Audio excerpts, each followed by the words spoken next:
All right. So today we are going to complete our population.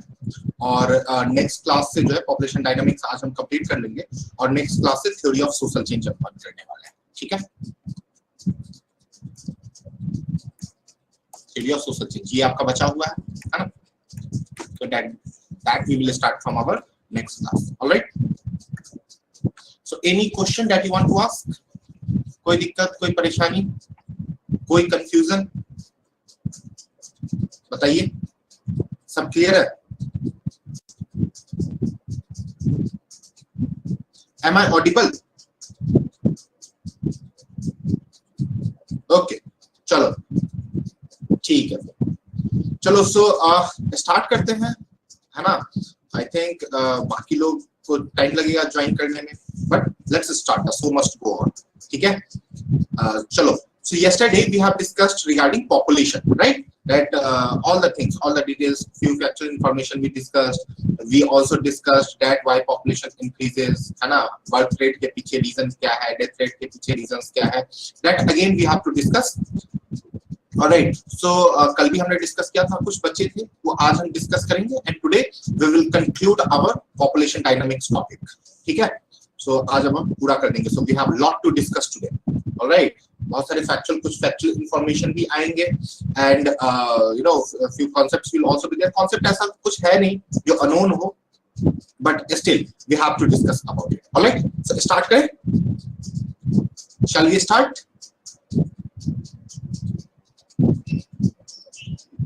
चलो.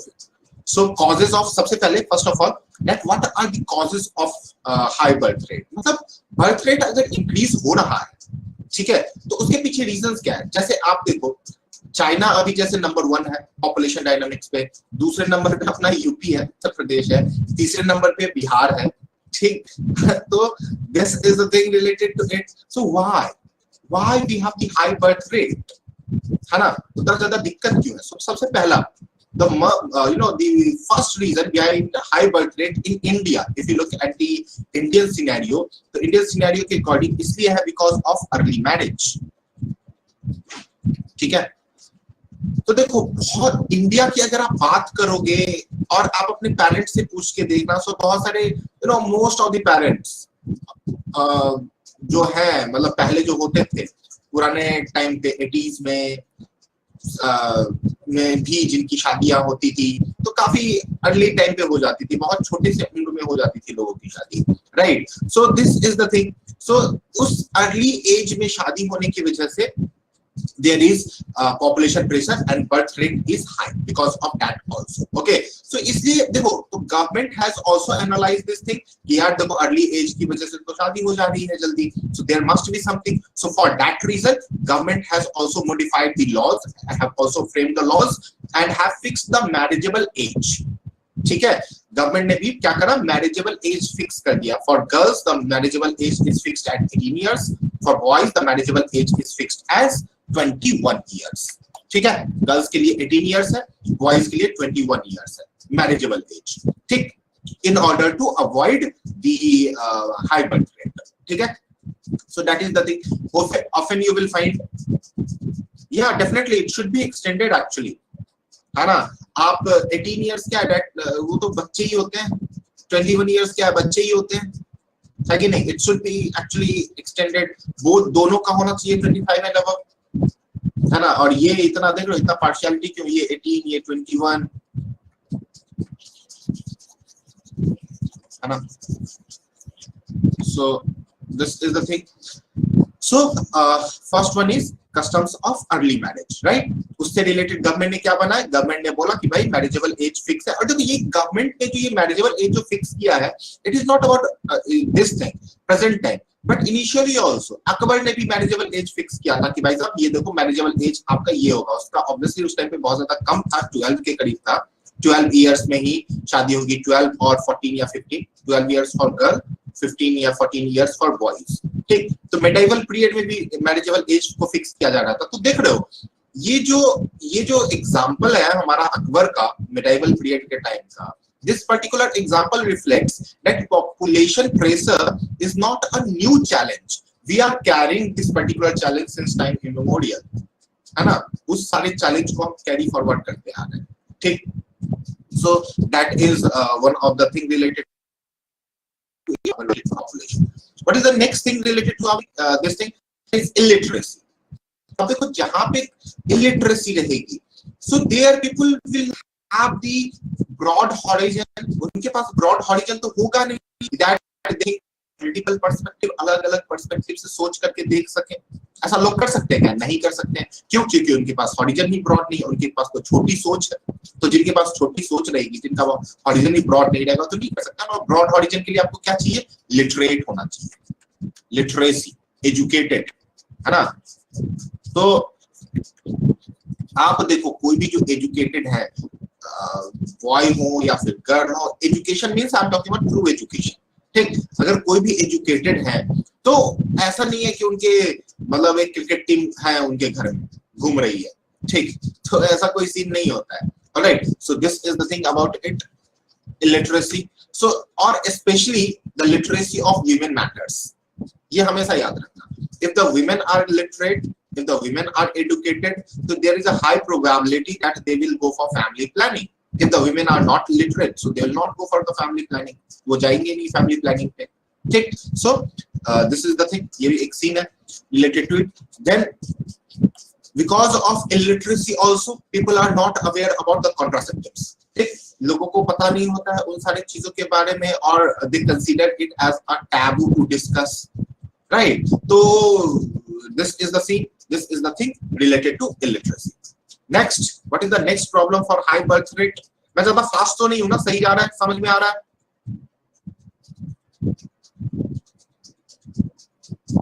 Okay, next one is poverty. अब देखो poverty की वजह से क्या होता है, अगर गरीबी रहेगी कहीं पे भी तो लोगों को क्या लगेगा, अरे अपने पास अगर गरीबी है तो people will think of increasing their profit. लोग तो अपने प्रॉफिट को इंक्रीज करने के पीछे ही लगेंगे। लोग तो हमेशा यही चाहेंगे कि मेरे पास पैसा रहे, बहुत ज्यादा भर भर के पैसा रहे मेरे पास, ठीक। तो अगर पॉवर्टी है कहीं पे, अगर गरीबी है कहीं पे, तो ज्यादा पैसा कमाने के लिए एक आदमी तो ज्यादा पैसा नहीं कमा सकता है। तो आपको क्या चाहिए? ज्यादा से ज्यादा लोग चाहिए। अगर 4-5 लोग हैं, 6-7 लोग ज्यादा लोग हैं, उतना ज्यादा आपके पास पैसे आएंगे, उतने ज्यादा हैंड है आपके पास वर्क करने के लिए, so you will get more money for that, you know, in this perspective, right? So poverty is also one of the reason. बोलते हैं ना, ज्यादा हाथ रहेगा, जितने हाथ रहेंगे उतने ज्यादा इनकम होगी, ठीक है। So ये poverty भी एक बहुत important और prominent reason है regarding you know the high birth rate, ठीक। Population increase करने के पीछे poverty is also one of the reason. Then preference for male child, ये तो पुराने जमाने से ही चला आ रहा है कि हम यज्ञ भी किया करते थे, तो हम क्या बोलते थे, अपने को पुत्र दे दो, just give us son, है ना। ये हम बोलते थे ना जनरली, पुत्र, प्रजा, पशु, ठीक। This is what that we used to say regarding the preference of male child. अब तो ऐसा है नहीं डैड, आपका फर्स्ट चाइल्ड ही मेल चाइल्ड हो जाएगा and you will be like हाँ चलो गंगा नहा लिया हमने, है ना। So that is not possible, that is beyond your control. So just for the desire, the greed for male child, right, population is also increasing. और ये greed आपको कहाँ पे मिलेगा? This greed you will find in areas like Punjab, Haryana, right, UP, Bihar, right, Madhya Pradesh, मतलब जितने भी northern area side है, उस एरिया सदर्न इंडिया में भी मिलता है, ऑलमोस्ट इंडिया में मिलता है, बट ज्यादा प्रोमिनेंट कहां पे है? इन सारे स्टेट्स में। ये पर्टिकुलर चीजें, ये जो ग्रीड है related to male child, that particular greed is available in entire India. ये पूरा जो देश है अपना, अगर मैं इसे रब करूं और अपनी कलाकारी अगर दिखाने की कोशिश करूं, तो ये अपना इंडिया है। So हर जगह पे आपको everywhere you will get the dotted line except these parts, because in the northeastern region you will not get the greed related to the, you know, the birth of male child. Why you will not get the greed related to the male child in the northeastern region? बता सकते हो आप?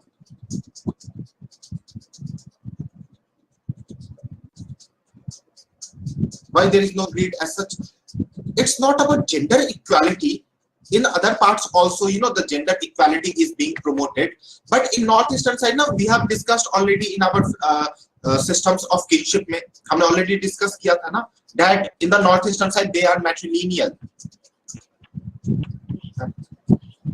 not only about matriarchal, they are matrilineal. तो जहाँ पे matrilineal होगी, there the birth of girl child is celebrated,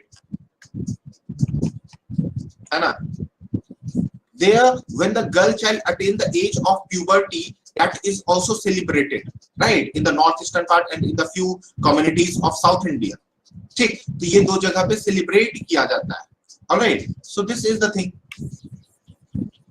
So because of which there is no greed as such for the male child. Yes, I am using the term greed. ये greedy नहीं है तो और क्या है? ठीक है? And you know why this is the thing? ये होता क्या है? Why we have the preference for the male child, why not for the girl child? बता सकते हो आप? Can you answer that? Why we prefer girl child more? Sorry, boys more than the girl child? Still, in the present scenario also, in the present times also, बताइए.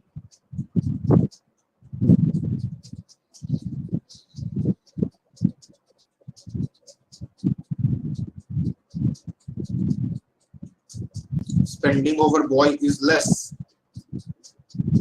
परिवार चलता रहे. Yes, बिल्कुल, that is the thing. हमारा खानदान चलता रहे. ये बोलते हैं ना, खानदान चलता रहे. ठीक, तो इस खानदान चलाने के पीछे, खानदान चलाने के चक्कर में आपने कितने खानदान बना दिए.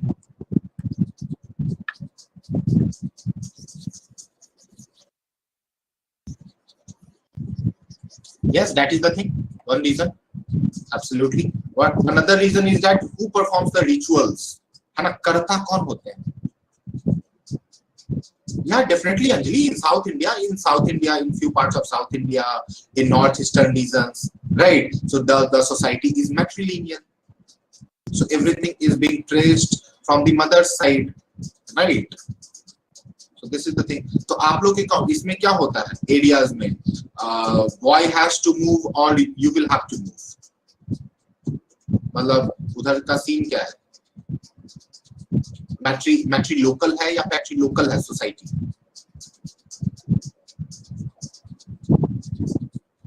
पैट्री लोकल है, okay, but legacy lineage is traced from the maternal side. Oh, all right, चलो. So this is about the thing, all right. And देखो और क्यों है? Why we have the preference for male child? What is the another reason? That is who will perform the rites and rituals. Who is करता? करता कौन होते हैं? देखो सुप्रीम कोर्ट ने जजमेंट तो दे दिया है that the girl can also be, the eldest daughter can also be the karta. This is the judgment of the Supreme Court. But what is the thing? What is the, you know, what is being practiced? So is this being practiced? No, this is not being practiced. ये तो practice ही नहीं हो रहा है आपका. करता तो male child ही बनते हैं, है ना? Property is not being shared with the girl child, है ना? अपनी sister के साथ कौन property share करता है? कोई नहीं property share करना. Even though the Supreme Court has clearly instructed that you should be doing this, and this is the responsibility, है ना? But ऐसा हो रहा है क्या? ऐसा नहीं हो रहा, बिल्कुल भी नहीं है, right?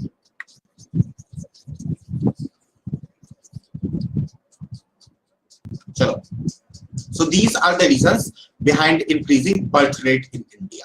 All right. अब देखो एज स्ट्रक्चर देख लेते हैं ऑफ द इंडियन पॉपुलेशन का. एज स्ट्रक्चर क्या है? So age structure simply says, it simply talks about the varieties of age. कौन सा एज के लोग ज्यादा रह रहे हैं इंडिया में? ओके, यंग पॉपुलेशन ज्यादा है, एल्डरलीज ज्यादा है, चिल्ड्रन ज्यादा है ना? कौन ज्यादा है इंडिया में? उसको हम क्या बोलते हैं? Age structure. ठीक. So definition क्या है? What is the definition of the age structure? So the age structure of the population, it refers to the proportion of persons in different age groups related to the total population. मतलब suppose करो अपना 1 crore population है, for example, just for the example. All right. So इस 1 crore population में कितने different types के लोग होंगे? How many will be, you know, the young population? What will be the ratio of younger then elderlies and the children. So this is what we call the age structure. All right, so you can see to be creative in your exams now. So if the question comes related to your age structure, so you can simply make it via triangle. Simply make the triangle. So there you can try to explain that at the lower ladder we have the younger population. So younger population is high in India. All right, then children, then elderlies, right? So it will clearly reflect, and in that particular diagram, within that particular diagram only, you will be able to explain that whose population is more high. और यहाँ पे आप ऐसे कर देना एक, और इधर लिख देना इंक्रीजिंग ऑर्डर, ठीक, समझ जाएंगे. सो देखो ये एक क्रिएटिविटी भी आ गई आपकी, बिकम क्रिएटिव ऑल्सो, है कि नहीं. आपने यहाँ पे बता दिया कि आपका पॉपुलेशन क्या हो रहा है, ऊपर से नीचे जो आ रहा है, तो नीचे सबसे ज्यादा इंक्रीज हो रहा है, इंक्रीजिंग ऑर्डर में. सो इंस्टेड ऑफ राइटिंग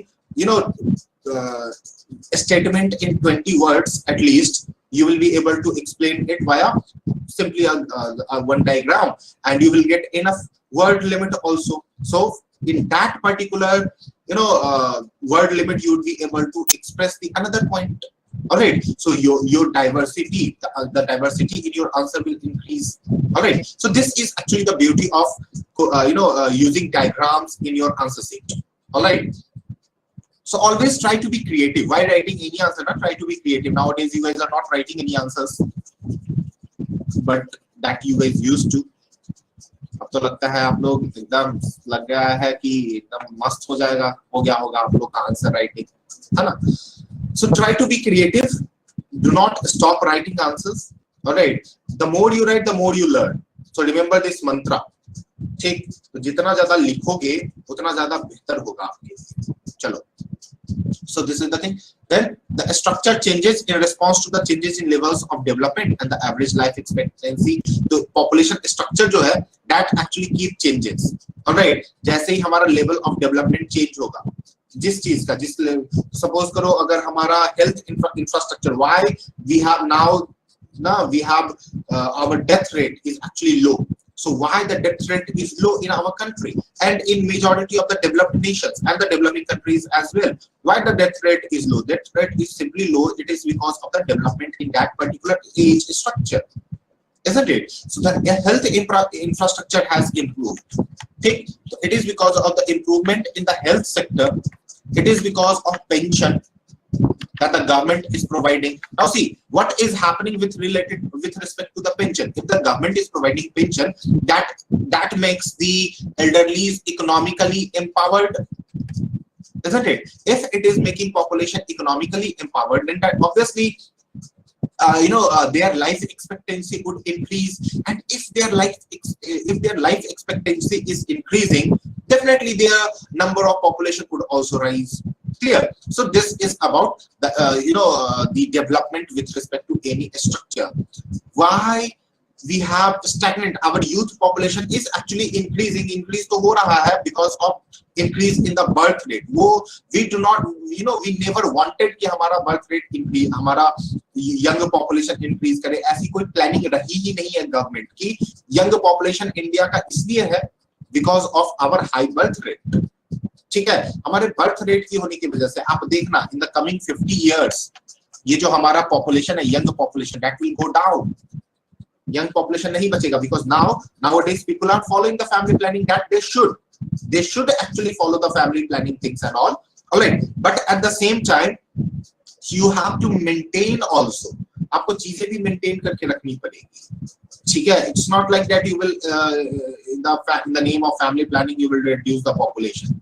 वैसा भी नहीं होगा because there are many things, many negative consequences has also been witnessed with respect to the family planning, because just because of cost of living, people are not going for family also. There are many people, you will find this in areas, especially in areas like Maharashtra, especially Mumbai. ठीक, मुंबई हो गया, metropolitan cities हो गया, चेन्नई हो गया, जो बड़े-बड़े metropolitan cities हैं जहां की कॉस्ट ऑफ लिविंग बहुत ज्यादा हाई है. So there you will get that people are not going for it. All right, so that is actually the negative thing that is happening.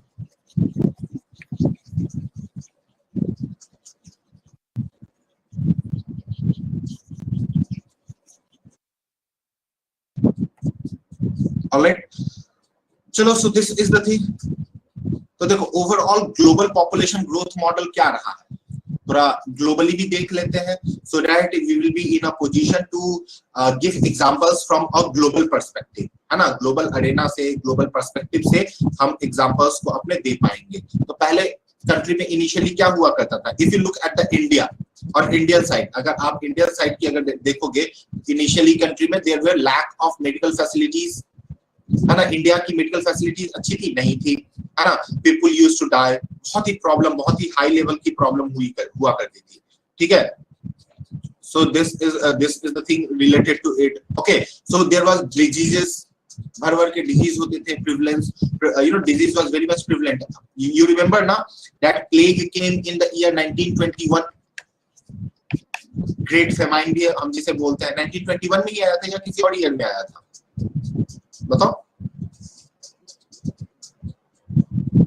याद है आप लोग को? ये मैंने कल भी आपसे पूछा था, आपने कल भी नहीं बताया।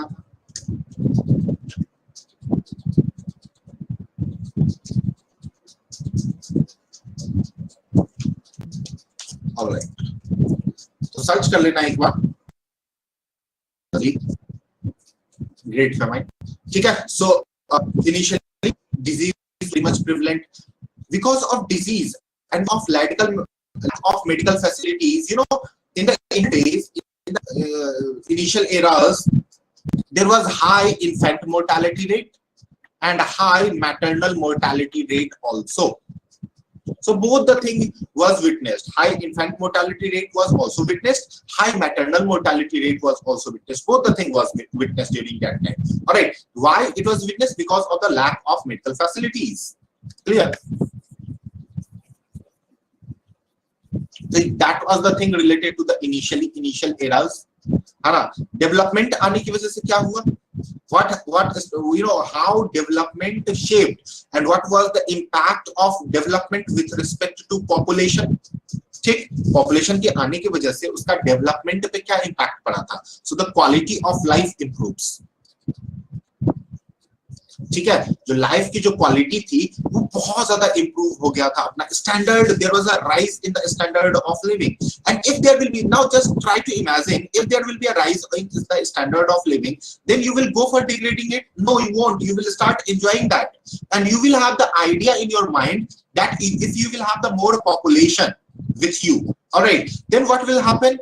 Then you won't be able to maintain that standard of living because you have to send your kids to a school, right? You have to do the expenditure, you know, a lot of expenditure are being done on kids, right? So you won't be able to maintain that standard, right? So that this is what development did. Development undoubtedly increased the standard of living, but at the same time, you know, they gave a lollipop, अल्पेनलीबे दे दिया कि चलो भैया आप तुम इसी में रहो, खुश रहो और पॉपुलेशन को कंट्रोल करने की कोशिश करो। ऑलराइट, सो ये this was the scene related to it, ये एक सीन था। Then relatively smaller you know, proportions of populations are found in the younger age groups and larger populations in the older age group. This is also referred to as aging of the population. अब देखो development आने की वजह से क्या होता है, if you will not go for the family, ठीक, because of your high cost of living, अगर आप उसके लिए नहीं जाओगे तो आपके यंगर जनरेशन तो कम हो रहे हैं, है ना, और एल्डर जनरेशन क्या हो रहा है, there is a, you know, the rise of elderlies are witnessed in this particular development thing, clear? So again, if this particular scene is happening, if this particular things are happening, then obviously that is a cause of worry ना. So your expenditure is also on liability instead of asset. आप ज्यादा से ज्यादा expenditure किस पे कर रहे हो, liabilities पे आप ज्यादा expenditure कर रहे हो, ठीक है। So that is the thing related to it, where the expenditure on liabilities are being witnessed, it is being maintained. Clear? यहां तक क्लियर है? काफी सिंपल सी चीजें हैं, है ना।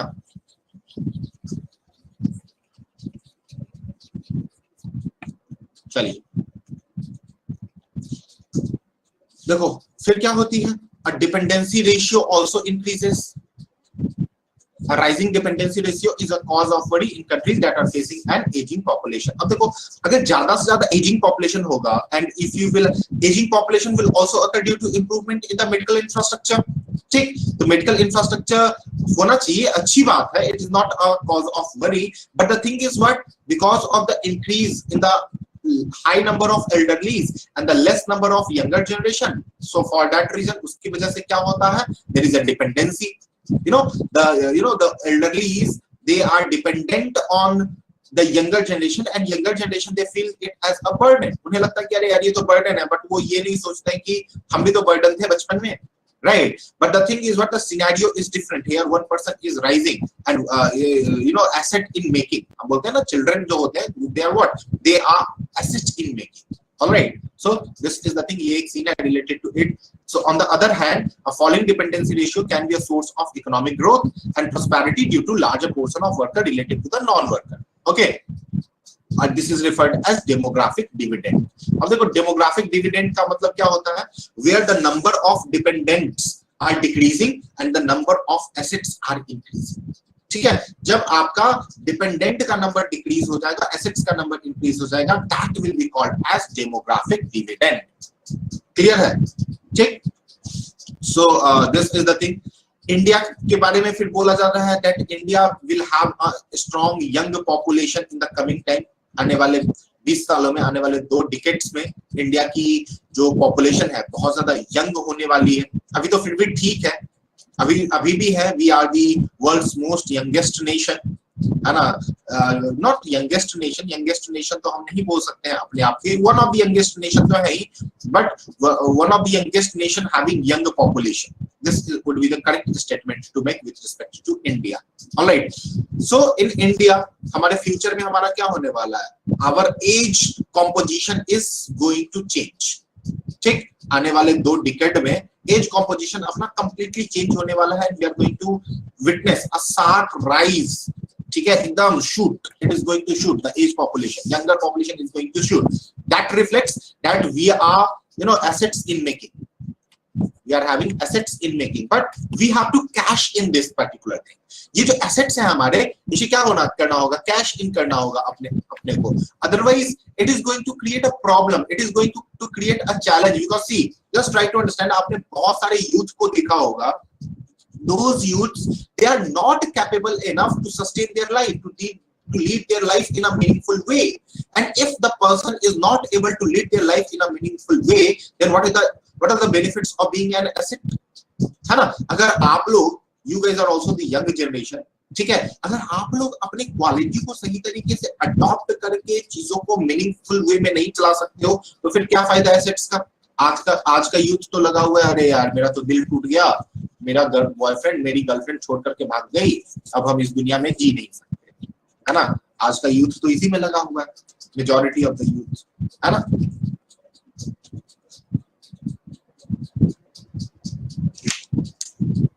तो ये जो हमारे एसेट्स हैं, ये एसेट्स थोड़े से डाइवर्ट हो गए हैं, and the government has to cash in. उन पे सही तरीके से, प्रॉपर तरीके से वर्क करने की जरूरत है. If they will divert and if they will not, function properly, so that is going to be a challenge for India, right?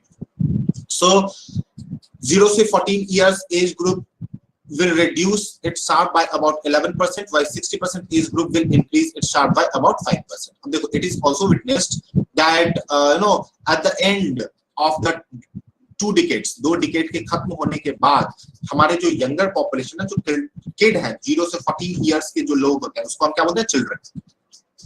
ठीक. अकॉर्डिंग टू फैक्ट्रीज एक्ट, जो 0 से 15 इयर्स के होते हैं वो होते हैं चिल्ड्रन, फैक्ट्रीज एक्ट के अकॉर्डिंग. इंडस्ट्रीज के अकॉर्डिंग, इंडस्ट्रियल एस्टेब्लिशमेंट के अकॉर्डिंग 0 से 14 इयर्स के लोग जो होते हैं दे आर चिल्ड्रन. तो और गवर्नमेंट भी क्या मानती है? 0 से 14 इयर्स के लोग जो होते हैं दे आर चिल्ड्रन, उनको हम चिल्ड्रन मानते हैं.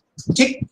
सो in the coming years, after the end of the 2 decades, अब मान के ईयर 2020 चला है, तो 2040 में, ठीक, so जब हमारा 2040 आएगा, so 2040 में you will realize that you have more number of elderlies. आप सब लोग बूढ़े हो चुके होंगे उस टाइम पे. I'll still be young, but you guys will be older one. ठीक है, सबके दांत वांत झड़ जाएंगे आप सब लोगों के, ठीक। तो 0 से 14 इयर्स के बच्चे बहुत कम हो जाएंगे और आप लोग क्या हो जाओगे, you guys will become elderlies, ठीक। तो दादी अम्मा बुलाएंगे आप लोगों को।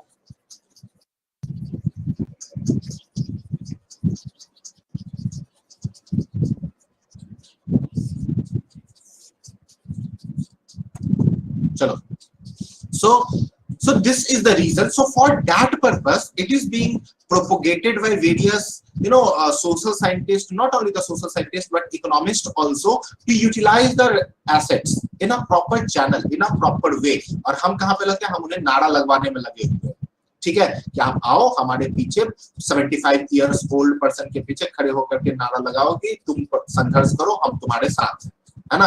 हम उस चीज के पीछे लगे हुए हैं। हम किस चीज के पीछे लगे हुए हैं, हम उसे बोलेंगे कि हम यहाँ पे मंदिर बना देंगे, हम यहाँ पे मस्जिद बना देंगे, ठीक। और इसके चक्कर में यूथ को लड़वाओ, उस चक्कर में पड़े हुए हैं। तो no one is government is caring, actually government बहुत सारे प्रोग्राम्स अब लेकर के आए हैं, बहुत सारे स्टेट गवर्नमेंट्स हैं भी है, central government have also come up with the various programmes in order to cash in the trades that we are having, ठीक है। ये जो हमारा जो ट्रेड्स है of youth का सबसे बड़ा trait क्या होता है, that is enthusiasm.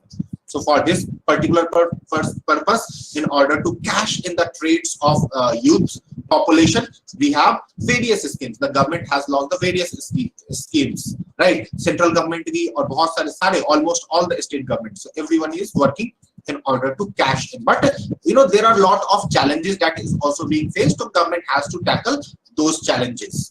All right. So various schemes are like your Startup India, right? Now see, in order to empower economically, right? We have the schemes like Startup India, we have the schemes like Stand Up India, we have the schemes like Mudra Yojana. So this is about the economic setup, economic development. At the same time, from educational perspective, we are also working on it. Think education perspective में हम काम कर रहे हैं. At the same time, we are also working. This is about the overall thing. Alright, overall youth की अगर बात करो तो एजुकेशन सेक्टर में भी हमारे बहुत सारे स्कीम्स चल रहे हैं that tries to promote, that is actually promoting the youth of our country. Alright, education sector के लिए. At the same time, other sectors में भी youths are being promoted. ठीक. At the same time, 50% of India's population, that is women, और उसमें भी जो youth है उनके लिए भी हमारे पास अपने बहुत सारे स्कीम्स हैं. One scheme is like Beti Bachao Beti Padhao, है ना. This is one such scheme and please try to quote. ऐसा नहीं है कि ये सारे schemes quote करने से आपका ये GS टाइप का आंसर लगेगा, ऐसा कुछ नहीं है. So try to quote the schemes. If you will find out now that this particular scheme is suitable for this particular statement, then quote it. ठीक, उसको quote करो and do not hesitate. Hesitate मत करना, because actually that will enrich your answer. आपके जो answer quality है ना उसको एक्चुअली एनरिच कर देगा if you will do that. ठीक है, चलो.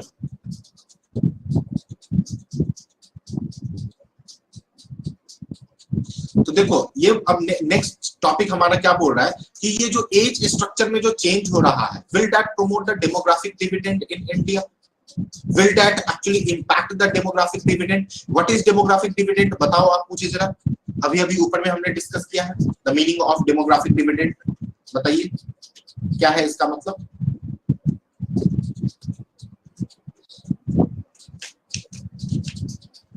Quickly, Nakul and Ranjali, बताइए जल्दी. What is demographic dividend?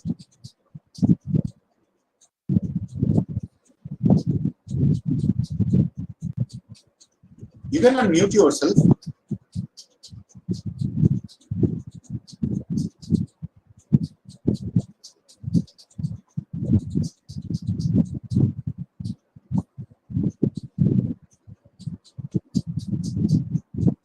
So that is shift. But what is that particular shift?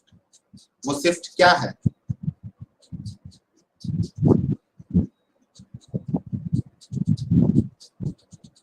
Shift तो है लेकिन वो शिफ्ट है क्या?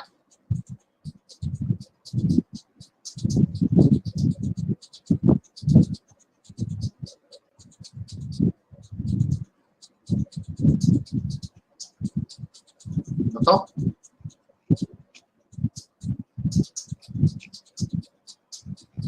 simply your number of youth population is rising and number of elderlies are decreasing. ठीक, in comparison with the elderlies you have the more number of youth. ठीक, that is what we call demographic dividend. याद रहेगा ये आपको कि जिसमें demographic dividend हम किसको बोलते हैं, यूथ का नंबर हाई है एल्डरलीज के कंपैरिजन में. ठीक है, चलो देखो पहले क्या आया था कि 2020 में, लेकिन ऐसा हुआ नहीं.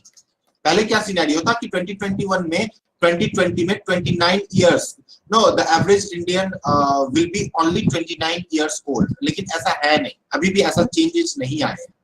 ठीक है, 20 एवरेज इंडियन 29 इयर्स के नहीं. ठीक है, एटलीस्ट है हमारे 30 इयर्स के हैं, 30-35 इयर्स के हैं हमारे, और 25 इयर्स वो नहीं आया. दैट वाज प्रेडिक्टेड, जिस चीज को प्रेडिक्ट किया गया था. ठीक, so that is not the case related to it. So we have a large and growing labor force which can deliver unexpected. So see, so because of the development, what will happen? हमारे पास, see, if you will have the population, if you will have the youth, so youth signify what? Youth signify the working population, है ना. हमारे working population ज्यादा होंगे. If our working population will be high, so obviously it is going to benefit the company also and the society also. याद है Karl Marx ने क्या बोला था फैमिली के बारे में? What was the statement made by the Karl Marx that we have already discussed in our paper 1? बताओ जरा. Here you can quote the Karl Marx in this particular statement. याद है? क्या हो गया आप दोनों को, इतना ज्यादा शांत क्यों हो आप लोग? समझ में आ रहा है? नींद आ रही है?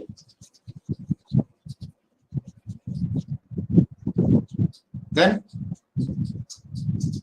इतना ज्यादा शांत, हाँ बोरिंग हो आप लोग थोड़े से, लेकिन फिर भी इतना ज्यादा शांत. याद है कार्ल मार्क्स ने क्या कहा था? अंजलि तो कुछ बोल भी नहीं रही, nobody is at least saying.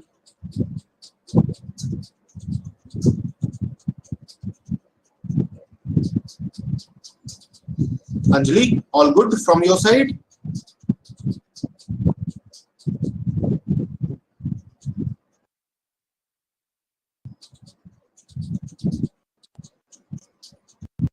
This is what Karl Marx says. Karl Marx says now that because of the increasing population, because of the family, the company gets the new member.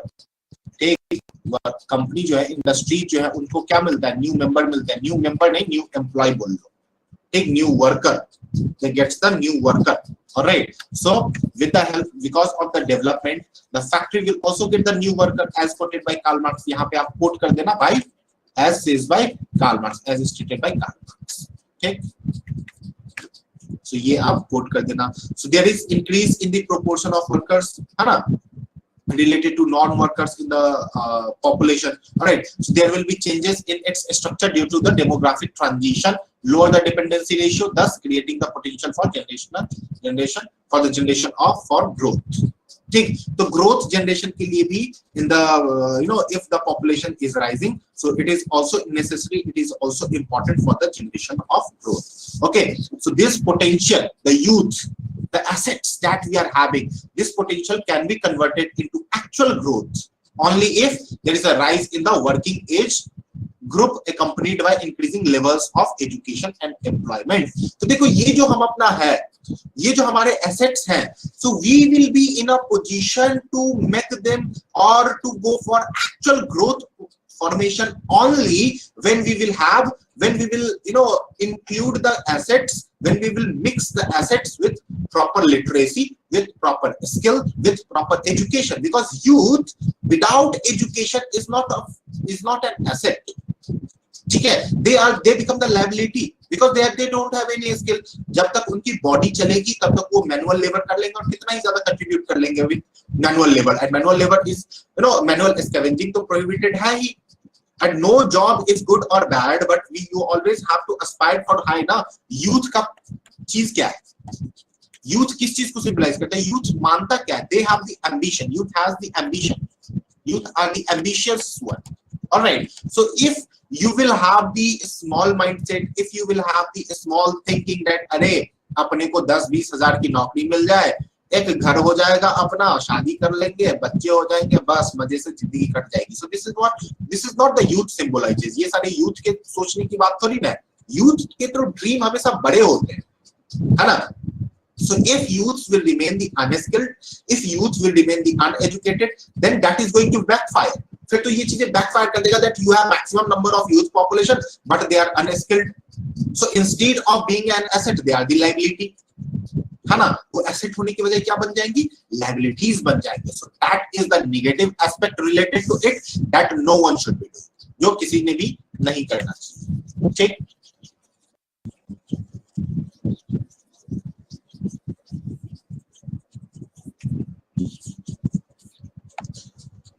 What is the another thing related to it, है ना. तो इसलिए आप क्या करो, education को और employment को मिक्स करो. Okay, if they remain unemployed then there will they will eventually become the educated. अब देखो, if you are not educated then you will remain the unemployed. So if you will remain unemployed you will become the liability, you will become dependent.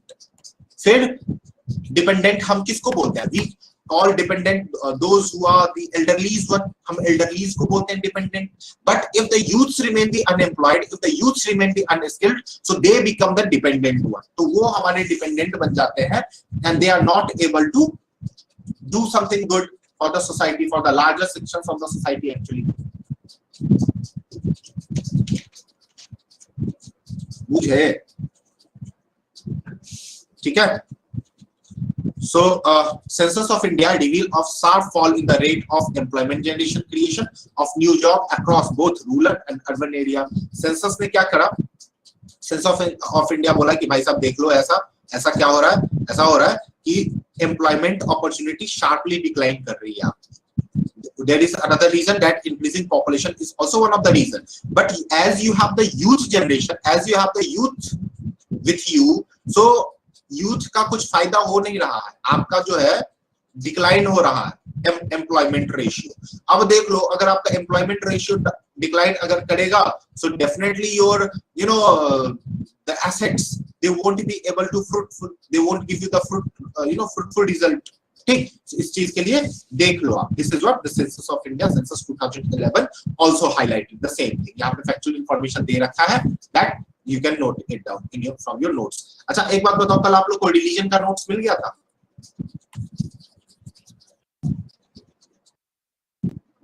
बताइए, religion का notes मिल गया आप लोग को?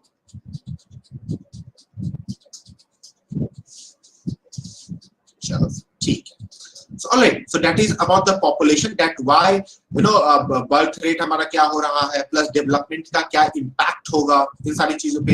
देखो UPSC क्या करेगी ना, डायरेक्ट क्वेश्चंस भी देखिए और घुमा फिरा करके भी क्वेश्चंस पूछ लेगी इससे रिलेटेड. तो आपको घबराना नहीं है एग्जाम हॉल में, आपको भटकना नहीं है एग्जाम हॉल में. You have to be focused, you have to concentrated. आपको रहना चाहिए कि हाँ चलो ठीक है, सब तो अपना ही है, कोई दिक्कत नहीं होगी. ठीक, now we have migration. This is the new topic. Let's discuss about this particular new topic, that is migration. All right, what is migration? बता सकते हो आप migration हम किसे बोलते हैं? Can you guys answer? What is migration? How you will define it?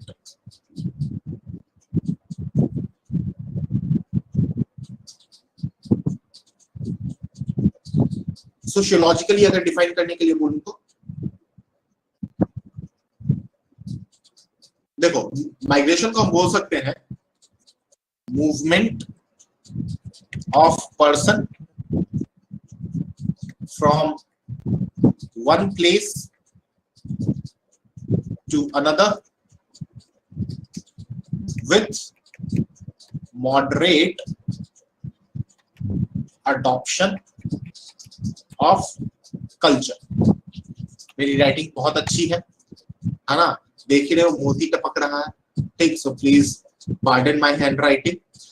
सो क्या है माइग्रेशन, हम किसे बोलते हैं, that where there is a movement takes place from one place to another place. ठीक, और there you also adopt the culture. अब एक बात बताओ, एक जगह से दूसरी जगह जब आप अपने गांव से या फिर अपने शहर से दूसरे शहर में जाते हो तो वहां का कल्चर कुछ और है आपके कल्चर के अकॉर्डिंग, है ना, that is actually different, but there you adopt their culture. आज के टाइम पे छठ पूजा ग्लोबली मनाया जाता है ना, आज के टाइम पे दिवाली ग्लोबली मनाया जाता है, आज के टाइम पे दशहरा ग्लोबली मनाया जाता है, रमजान ग्लोबली मनाया जाता है।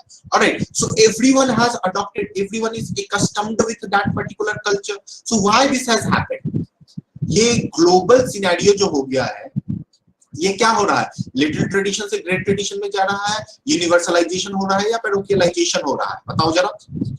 ये माइग्रेशन क्या प्रमोट कर रहा है, यूनिवर्सलाइजेशन को प्रमोट कर रहा है या पैरोकियलाइजेशन को प्रमोट कर रहा है? ग्रेट ट्रेडिशन या लिटिल ट्रेडिशन? यूनिवर्सलाइजेशन क्या है, ये ग्रेट ट्रेडिशन है या लिटिल ट्रेडिशन?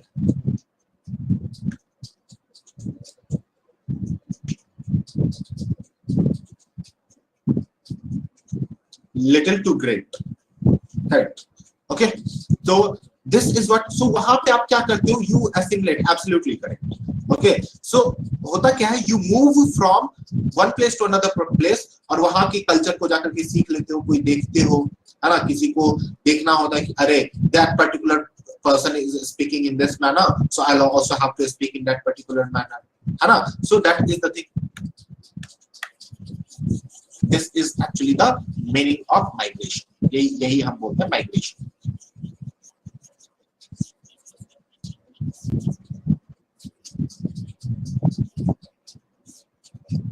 ठीक है, चलो। So the vast majority of the population in India कहां पे रहा है, अकॉर्डिंग टू सेंसस 2011, ठीक, 2000 सेंसस क्या बोलता है, 70% around approx 70% of the Indian population lives in rural India. ये किसका है, सेंसस 2011 ने बोला है ये पर्टिकुलर चीज, ठीक। So if the majority lives, so it that reflects that 30% लोग ही शहर में रहे हैं, है ना, but still if you will look at this and if you will try to analyze this particular concept na and this particular thing na, then you will come to know that even though they are, you know, the 70% of the population they lives in the rural areas, but migration takes place from rural area to urban area। अभी देखना नया census जो आएगा वो सरपास कर देगा, अभी के अकॉर्डिंग माइग्रेशन सबसे ज्यादा कहां पे हो रहा है, किस किस पार्ट में हो रहा है, रूरल टू रूरल हो रहा है या रूरल टू अर्बन हो रहा है, बताओ। At present migration takes place from rural to rural, ठीक, rural to rural सबसे ज्यादा migration हो रहा है, and it is being expected, it is being projected that in the coming census it will be analyzed and it will be understood that the migration takes place between rural to urban। सबसे ज्यादा migration किसके बीच में हो रहा है, rural to urban के बीच में, it is actually expected. Why rural to rural migration, क्यों हो रहा है rural to rural migration, why बताइए जरा। बिकॉज ऑफ व्हाट, सेंसस ने क्या बोला है कि क्यों हो रहा है rural to rural migration, hi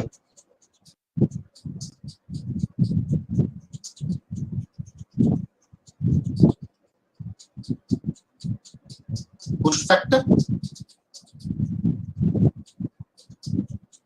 marriage, ठीक, marriage is the reason because of which you know the migration takes place between rural to rural areas। याद रखना ये चीज, ये आपके नोट्स में मेंशन नहीं है, या आप लिख लेना, ठीक है। सो मैरिज की वजह से, शादी की वजह से rural to rural migration high है अकॉर्डिंग टू सेंसस 2011, क्लियर।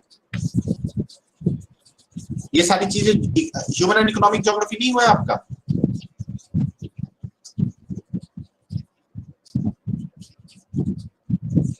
नहीं हुआ,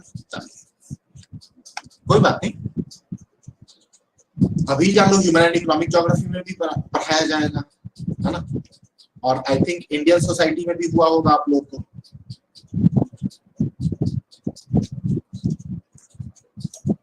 इंडियन सोसाइटी में भी हमने डिस्कस किया था माइग्रेशन व्हाइल डिस्कसिंग अर्बनाइजेशन, है ना, तो उसमें भी बताया गया था कि माइग्रेशन सबसे ज्यादा कहाँ होता है, रूरल टू रूरल एरियाज में होता है सबसे ज्यादा माइग्रेशन, ठीक। रीजंस क्या है, रीजन इज मैरिज, ठीक। तो अब देखो why migration takes place, first of all reasons क्या है माइग्रेशन के होने के पीछे? ओके, तो देखो, because of the development, as the development takes place, so for that development क्या हो रहा है, you know, that economic and social significance of agriculture sector is coming down, isn't it? जो हमारा जो एग्रीकल्चर सेक्टर है, एग्रेरियन रूरल एरियाज है, इसका सिग्निफिकेंस क्या हो रहा है, कम हो रहा है, डाउनग्रेड हो रहा है। तो definitely you will look for another alternatives. आप हमेशा अल्टरनेटिव ढूंढते हो ना, right? If your significance is getting down, you will look for you will look for the alternative, ठीक? So अगर आप अल्टरनेटिव ढूंढोगे तो अल्टरनेटिव आपको कहां पे मिलेगा? Definitely in the urban areas, ठीक?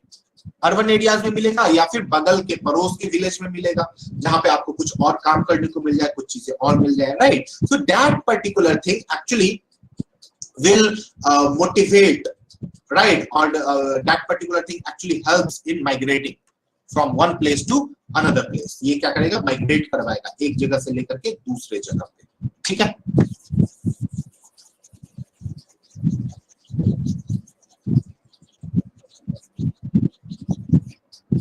अच्छा एक बात बताओ, इसको हम माइग्रेट करना क्यों बोलते हैं, इसको हम मूवमेंट करना क्यों नहीं बोलते हैं? Why we call it migrate? Why we don't call it movement of person from one place to another? Why we say that it is people are migrating from one place to another place? बताइए।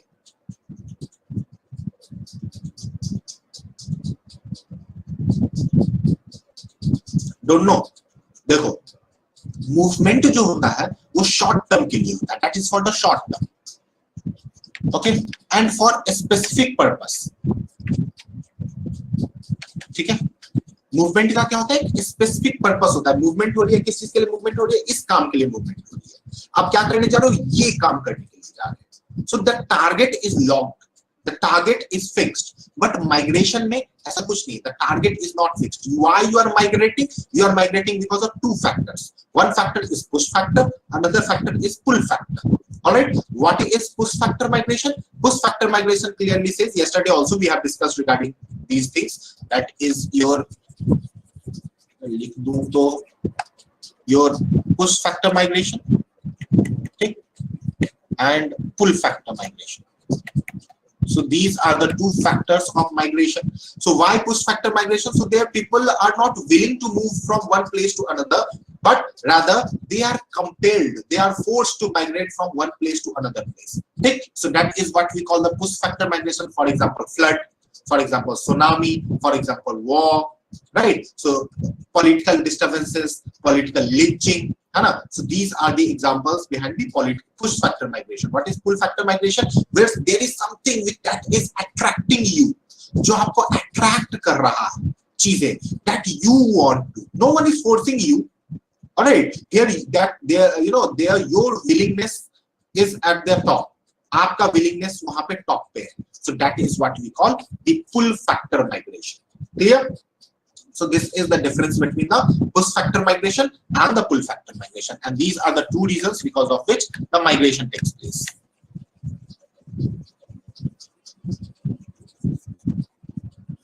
ठीक, so ये तो दो important reasons है, और important अलग reasons क्या है? तो factor और pull factor होता है, क्यों होता है? रीजन क्या है पुश फैक्टर और पुल फैक्टरेशन के होने के पीछे? तो डिक्लाइनिंग एग्रीकल्चर एवेन्यूज, है ना? अगर एवेन्यूज डिक्लाइन होगा, obviously you will go for the alternatives, that is if that is not available in your village area, so definitely you will move from your village areas to the another area, right? So that is the thing. Then the relative economic value of what they has produced has fallen drastically.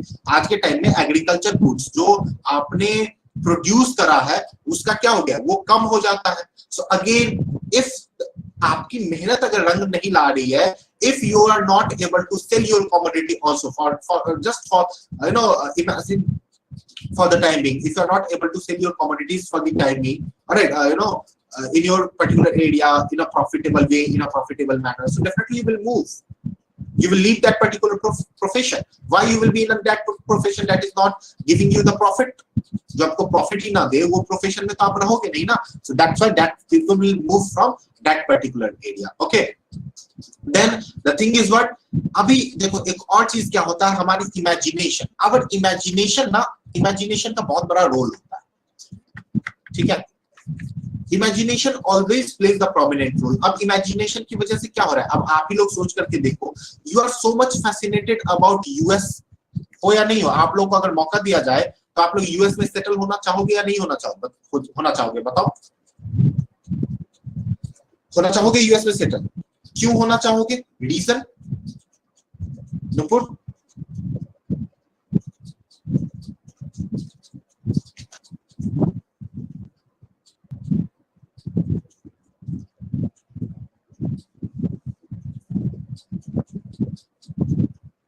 Better living standards and environment, definitely. So how you come to know about that US has the better living standard of living? ये आपको पता कैसे चला, वो image आपने देखा कैसे? Because of mass media, social media, isn't it? So the mass media, social media, it is actually presenting the bigger picture and a beautiful picture of the urban areas especially. So because of that particular picture, people are getting fascinated. And if people are fascinated, so definitely they will move. Why? They will live in the area that is not profitable, that is degrading their status. At the same time, caste system is also one such issue. Na? If you put the sociological angle here, so the caste system is also one such issue. In rural areas, you are facing the caste discrimination that is not available in the urban area. So respect किसको प्यारा नहीं है, respect तो हर किसी को प्यारा है. So if you are facing the challenge, if you are facing the discrimination in your rural areas, so definitely you will try to move from that particular area जहाँ पे आपको इज्जत नहीं मिलेगी, वहाँ पे आप रहोगे नहीं, रहना चाहोगे आप. So that caste system is also one such issue that you know caste system तो है एक इशू. कास्ट सिस्टम क्या कर रहा है, लोगों के मन में ये फीलिंग दे रहा है कि नहीं चलो बेटा टाइम आ गया यहाँ से मूव करने का, यहाँ से निकल जाने का, निकल जाने में ही भलाई है ना. Otherwise there is going to be a challenge. तो फिर आप क्या करोगे, you will come to know, आप पता करोगे कि कहाँ जाए, किस तरीके से जाए. देन मीडिया आकर के आपको बार बार बताएगा कि वो देखो ये एक शहर है, यहाँ पे इक्वालिटी है, everyone is getting the opportunity, ये लाइफस्टाइल है, everything is available there. Right, so definitely for the better life opportunity, you will also migrate, you will also move from your particular village area to another area. ठीक, so ये भी एक scene है related to it. All right. Next thing is that why migration is being done, why migration takes place, because migration is not considered as a taboo. All right, देखो initially what used to happen that people, India was deeply rooted in the caste system. Why I'm making the statement all the time related to the caste system, because majority of the Indians are Hindus, right? Majority section 70% of the Indians are Hindus, right? And उनके अंदर में caste system है. In the Hindu society is determined by the caste system. At the same time, in other religions also, Muslim हो गया, Sikh हो गया, other religions as well, they also have their own variations. They have their own geographical preference. All right, all the religions have their geographical preference, and they have related it with the religion that if they will move from that geographical location to another geographical location, that is going to hamper on their religion. Right, so that is not good for their religion. So that has been propagated, that has been imagined clear. So in the Indian caste system also, initially what used to imagine, what used to thought, you know, what people used to think regarding, you know, what was the thought process regarding the migration and all, that if you will move, if you will cross the sea को अगर आप cross करोगे, because in order to move, पुराने जमाने में bridge वगैरह तो हुआ नहीं करता था, इंडिया में तो इतने सारे रिवर्स हैं, इतने सारे समंदर है. If you will cross the river, if you will cross the sea, that means losing your caste. ठीक, अगर आप रिवर को क्रॉस करते हो, समंदर को अगर आप क्रॉस करते हो, you are going to lose your caste, and nobody wanted to do that. All right, so that's why the migration was less frequent in initial days than now, because nowadays no one is caring about it. Everyone is interested in shifting to US because we have a bigger picture and we have a beautiful picture, I should say, right? We have the beautiful picture related to the lifestyle or the standard of living of the United States of America. Clear? So that's why everyone is ready to cross the sea. But initially ऐसा नहीं होता था. तो याद है, that was also one of the reason that why 1857 revolt takes place, because the government, the British government, come up with General Service Enlistment Act. ठीक, government लेकर के आई थी general service enlistment act. So what was there, what was in that general service enlistment act में था क्या हमारा? In the general service enlistment act, the army of Bengal, they were allowed and they were actually promoted to serve the British interest after crossing the river, after crossing the sea in Punjab and Sindh area. General Service Enlistment Act was related to it, Punjab, Sindh especially. ठीक, ये दो थे, और कहीं भी anywhere in the country, anywhere in the world, right, especially in the Punjab and Sindh area. So that was the General Service Enlistment Act, कि आप पंजाब और सिंध एरिया में जाकर के ब्रिटिश इंटरेस्ट को सर्व करोगे. तो यहाँ पे क्या हो रहा था, that people used to think that अरे we have to cross the river, we have to cross the sea, that means losing our caste, so they started revolting, है ना. So General Service Enlistment Act was also one such instigating factor behind the 1857 revolt, because the Britishers were not aware about the Indian culture. They thought that is quite normal. An employee should work anywhere, right? Employee should serve their master anywhere. Alright, but that was related to the culture of India. उनका taboo था कि migrate नहीं कर सकते हैं. ठीक है? So that is the thing. So nowadays the migration is not at all taboo. People generally migrate. People move from one place to another place. There is no problem at all. है ना?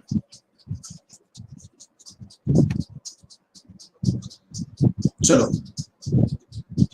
Why? What are the another reasons behind the migration? So it is accelerated by the continuous decline of common property resources like ponds, forests, and grazing lands turned into private property or are exhausted. अब देखो rural areas में, आप लोगों में से कोई rural area से belong करता है? आप दोनों के दोनों आई बिलीव शहर में रहते हो, पहले भी बताया था आपने. तो रूरल एरियाज कभी आप देखोगे, आप अंजलि बिलोंग करते हो, ओके. सो रूरल एरियाज से कभी आप अगर देखोगे तो rural areas are actually that they are very much associated with nature, and you will find that still you will get in the village area कि वहाँ पे nature है, forest है, but अब कम हो रहा है. मैं भी जब विलेज जाता हूँ अपने गांव, अगर जब भी मुझे जाना होता है, जब भी मौका मिलता है अपने गांव जाने का, तो पहले क्या होता था, जब मैं अपने रोड के उस पार देखता होता तो ऑपोजिट साइड मुझे कुछ नहीं दिखता था, क्योंकि सामने में बहुत सारे पेड़ पौधे रहते थे, बहुत जंगल टाइप का था. एक तरह से जंगल तो नहीं बोलेंगे, बट बहुत सारे पेड़ पौधे थे. तो ऑपोजिट साइड क्या है वो मुझे नहीं दिखता था. ठीक है, बट अभी दूर दूर तक क्लियरली दिखता है, क्योंकि सारे पेड़ पौधे कट गए, है ना. सो if you will not have the forest, if you will not have the source of livelihood, that is going to impact your lifestyle. ये तो आपके लाइफ पे इम्पैक्ट करेगा या नहीं करेगा? Obviously that is going to impact your life. ठीक, so that is the problem, that is the major challenge that you can say. ये एक बहुत बड़ा चैलेंज है, ये एक बहुत बड़ा इशू है इस चीज से. Clear? So that's why this is the reason कि बहुत सारे फॉरेस्ट क्या हुए, या तो वो प्राइवेट प्रॉपर्टी बन गए, because of which people are not getting the chance to get employed there, है ना, या फिर वो उसे काट दिया गया है.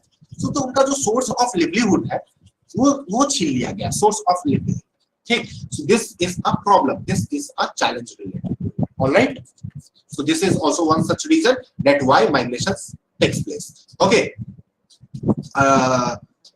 ठीक है. अब देखो एक और चीज क्या है, अगर आप रूरल एरियाज में रहोगे तो आपको भी क्या होगा, you have to purchase many fodder, many thing related to your cattle, है ना. कैटल से रिलेटेड सारी चीजें करनी होगी, उसके लिए भी तो आपको शहर ही जाना पड़ता है. So why not to shift in the home town? So you have to buy many things in the market that they used to get free.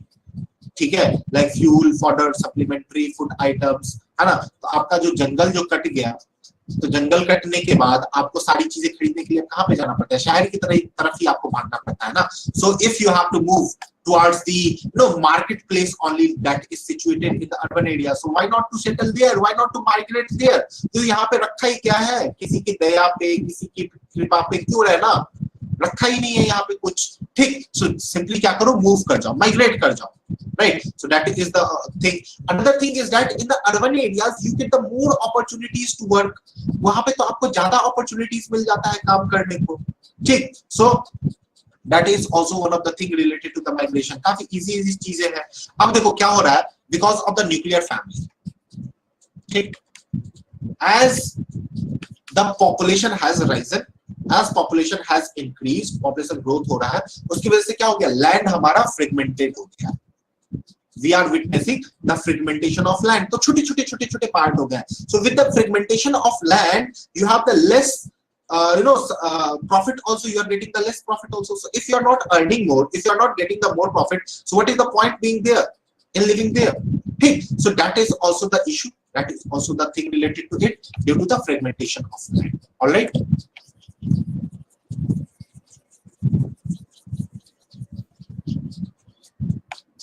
चलो,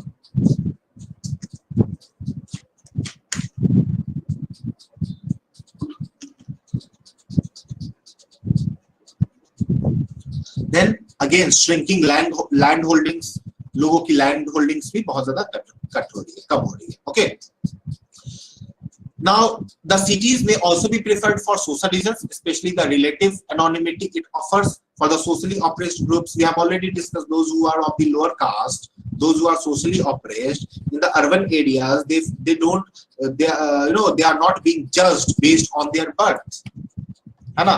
बर्थ के बेसिस पे तो उन्हें जज नहीं किया जा रहा है ना. वहां पे उन लोगों के साथ ये प्रॉब्लम तो नहीं हो रहा है कि अरे यार आपका lower caste में birth हुआ है, so your status will be degraded. No, that is not the same. That is not the case with respect to the urban areas. ठीक, urban areas के साथ तो ये challenge है ही नहीं, ठीक है. So that is the important factor. That is the important thing associated with it. Okay. So while urbanization has been occurring at a rapid pace, it is the biggest cities, the metropolitan that have been growing the fastest. हमारा metropolitan areas वो बहुत ज़्यादा increase हो रहा है, बहुत ज़्यादा rise हो रहा है. Alright. So this is about the migration. अब देखो migration की वजह से भी क्या हो रहा है?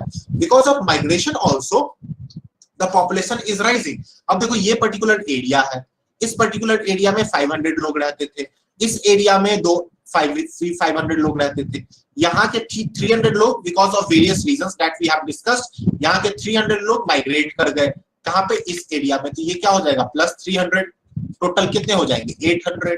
तो यहाँ का पॉपुलेशन इंक्रीज हो गया, isn't it? इस पर्टिकुलर एरिया से लोगों ने क्या करा? माइग्रेट कर गए इस पर्टिकुलर एरिया में. So the population of, suppose that this is area A, this is area B, so the people from area B migrated to area A, so that will obviously, that is definitely going to increase the population of area A.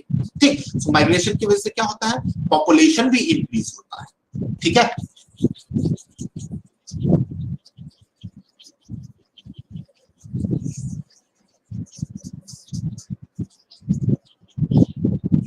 चलो, then let's discuss about the population policy and family planning. इसके बारे में अपन देख लेते हैं. Okay, so United Nations Environment Program क्या बोलता है? Population policy क्या है? Population policy is an effort to affect the size, structure and distribute or characteristics of population. ठीक है, according to United Nations Environment Program, वो UNEP, ठीक है. पॉपुलेशन पॉलिसी क्या है? ये ऐसा पॉलिसी है जो हमारे साइज स्ट्रक्चर को, हमारे जो फैमिली साइज है, पॉपुलेशन को जो साइज है, so population policies actually try to affect the size of that particular family. ठीक है, उसको हम क्या बोलते हैं? that is what we call the population policy or family planning. यही है आपका family planning. Okay, इसमें क्या है? It includes efforts to regulate economic and social conditions which are likely to have demographic, consequences in the population thing. In the family planning करने का मतलब क्या होता है? Family planning करने का मतलब होता है that you will have the kid. तो अगर आपका kid होगा तो you have to make the initial investment with respect to the health of the children and mother, है ना? Because the children, right, the birth of a baby has an impact on the health of the mother as well as the baby. ठीक, तो जो भी baby भी हुए हैं और मदर जो है, दोनों की हेल्थ को इम्पैक्ट करता है. So whether you are capable to manage that, क्या आप कैपेबल हो उस चीज को मैनेज करने के लिए? If you are capable, then that is good, that is great. ठीक, सो वो हेल्थ से रिलेटेड अच्छा है। What is the another thing, social, you no,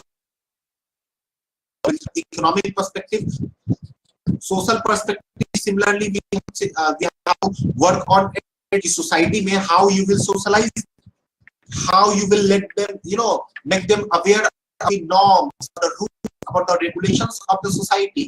ये सारी चीजें आप कैसे करोगे, ठीक है। So you have to train them with respect to the social conditions also, वो भी आप ट्रेन करने की कोशिश करोगे। Alright, so that is about the family planning, ये है हमारी, ठीक है। सो इंडिया की प्रेजेंट फैमिली प्लानिंग क्या है? So the government is focusing on infant mortality rate and maternal mortality rate. Total fertility rate क्या है? 2:1। नो, नेटल फर्टिलिटी रेट क्या है? Net fertility rate 1:0, 1.0। ठीक, ये सारी चीजें हैं। अमर्त्य सेन आकर के क्या बोलते हैं, कुछ ना कुछ थिंकर को तो लाएंगे ही आप। वेरी इजी, जीएस पर्सपेक्टिव में से भी ये आपको पॉपुलेशन डायनामिक्स बहुत ज्यादा काम में आएगा। Right, these things you will also discuss in your human and economic geography. वहां पे भी आपको ये चीजें पढ़ाएंगे, अमित सर आपको पढ़ाएंगे ये चीजें, ठीक है। सो अमर्त्य सेन आकर के क्या बोलते हैं, दो मॉडल है अपने को कंट्रोल करने के, एक चाइनीज मॉडल है, एक केरला मॉडल है, ठीक। So Anjali would be happy to know about it. So Chinese model में क्या है, strict political control has to be there. Strict political control कैसे होगा? वन चाइल्ड पॉलिसी, ठीक। So if you will go for the one child policy में अपना क्या था, तो Chinese government ने under the one child policy, Chinese government simply says you can only go for the one child, you can only have the one children. If you will have the more than one children, so you won't be eligible to get the benefits provided by the government. You will not have the any rights. आपके पास कोई rights नहीं होंगे, civil rights आपके पास नहीं होंगे, है ना। तो a strong political control was there in China under one child policy. तो ये है चाइनीज पॉपुलेशन पॉलिसी हो गई in order to control the population, ठीक, अकॉर्डिंग टू अमर्त्य सेन। अमर्त्य सेन और क्या बोलते हैं, दूसरा मॉडल क्या है, in order to control the population, that is Kerala model, हमारे इंडिया का। तो केरला ने क्या करा, केरला ने actually focused on sound, you know, women empowerment. तो विमेन को क्या करो, एम्पावर कर दो। तो विमेन एम्पावरमेंट के भी अलग अलग सिनेरियो है, अलग अलग एंगल है। So what are those angle of women empowerment? One is social empowerment, another one is economic empowerment. Alright, so you have to make women socially as well as economically empowerment, that will actually control the population. तो देखो केरला का population कितना बढ़िया तरीके से control है। That's why we say ना that Kerala is in the fourth stage of the demographic transition theory. I think we have already discussed in our GS class, Indian society class में भी हमने discuss किया था demographic transition theory को, है ना। तो sound education of and the women empowerment socially and economically, that is the Kerala model and the Chinese model of one child policy. These two things according to Amartya Sen are the measures to control the population, ठीक।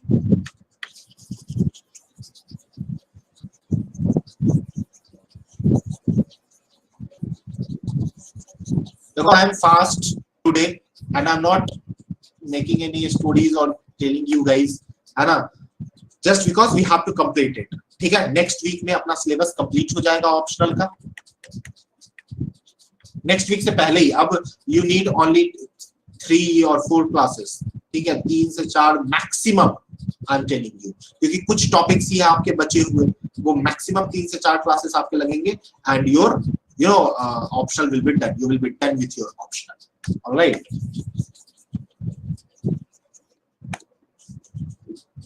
that is the thing related to it.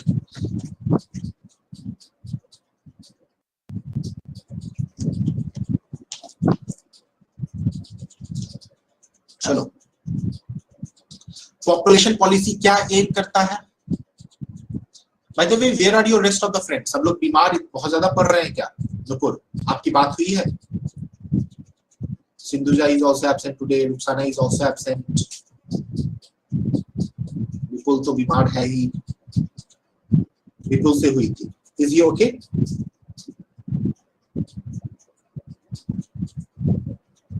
Okay, चलो।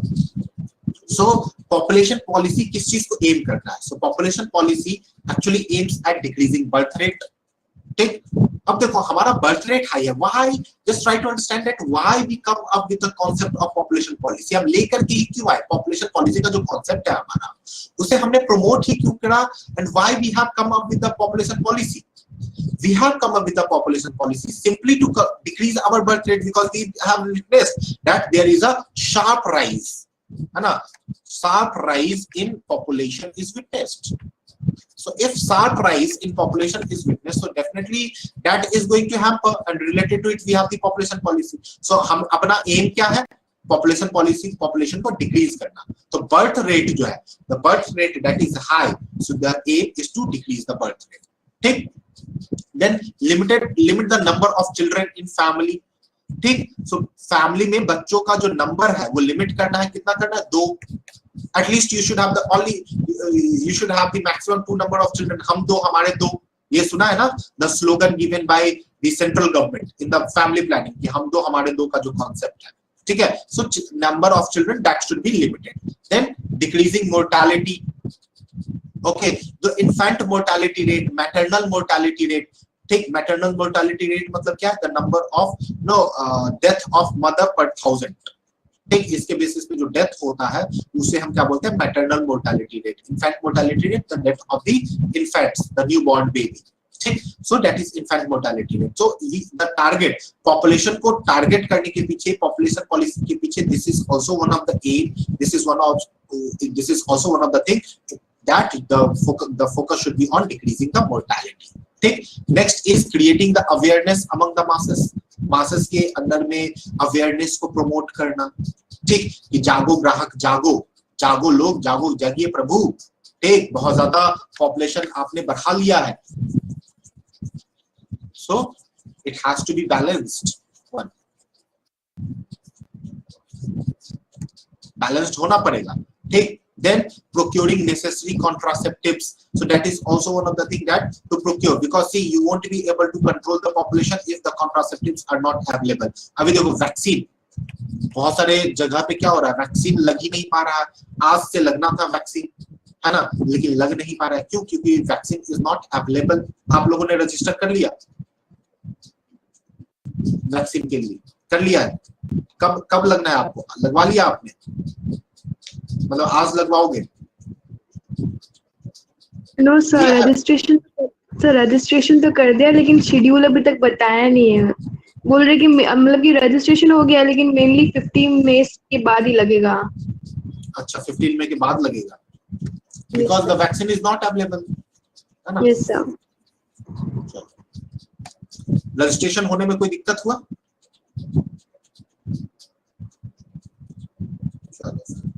I'll also have to do that, मैंने भी अभी तक नहीं किया है। चलो फिर, okay, so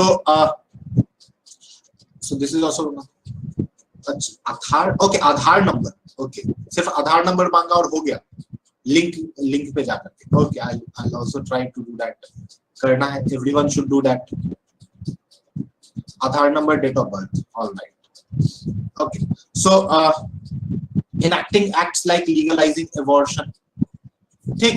how to control, population policy ने क्या करा, abortion को legalize कर दिया, बोला कि no, you can go for the abortion, आप abortion पे जा सकते हो। तो we have the legal laws, proper rules and regulations है ना हमारे abortion से भी related, कि आप 26 weeks तक you can go for abortion, ठीक। in extreme cases, if you feel that it is going to impact the health of the mother as well as जो बच्चे होंगे वो साउंड माइंड के नहीं होंगे, then you can go for abortion, और 2 महीने तक तो वैसे भी आप जा सकते हो, there is no issue in it,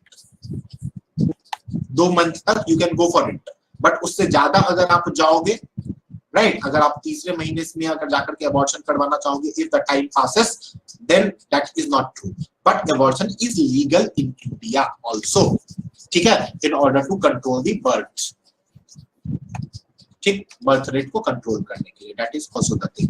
The government is also providing the incentives and de-incentives, ठीक है।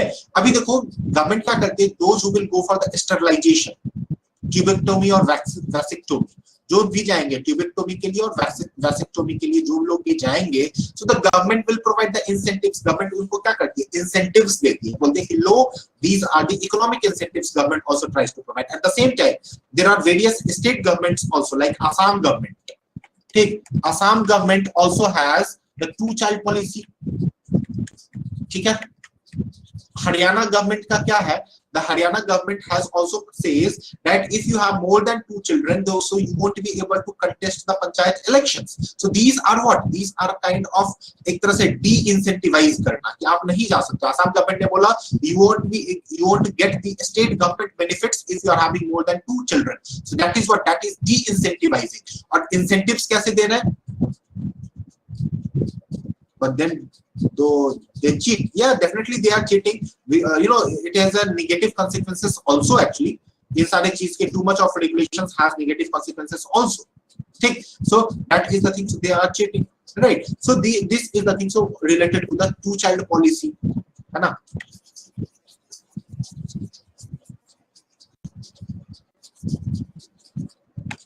So this is the thing related to it, okay। incentives और de-incentives के आप देखो examples quote कर दिया करना।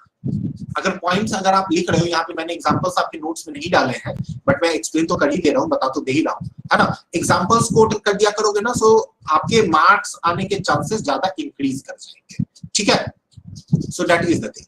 Then checking concentration of people in congested areas, ठीक है, एक जगह पे ज्यादा लोग कंजेस्टेड एरियाज पे ना हो, नहीं तो फिर क्या होगा, दिक्कत हो जाएगी, ठीक है। पॉपुलेशन सही तरीके से कंट्रोल नहीं हो पाएगा, बहुत सही तरीके से मेजर नहीं किया जा सकता है, ठीक। So that is also one of the thing related to it. Necessary public services को प्रोवाइड करना, so these are the things, these are the aims and objectives that population policy tries to achieve at, है ना। ये सारे AIIMS and objective है जो हमारे population policy जो है अचीव करने की कोशिश करते हैं। We have various committees also, बहुत सारे अलग अलग कमिटीज भी बने हैं in order for the control of the population, that how to control the population, right। उससे रिलेटेड अलग अलग हमारे पास कमिटी है। तो इंडिपेंडेंस से पहले कमिटी हमारी कौन सी बनी थी, so the sub committee on population appointed in 1940, किसके चेयरमैनशिप में, राधा कमल मुखर्जी के chairmanship.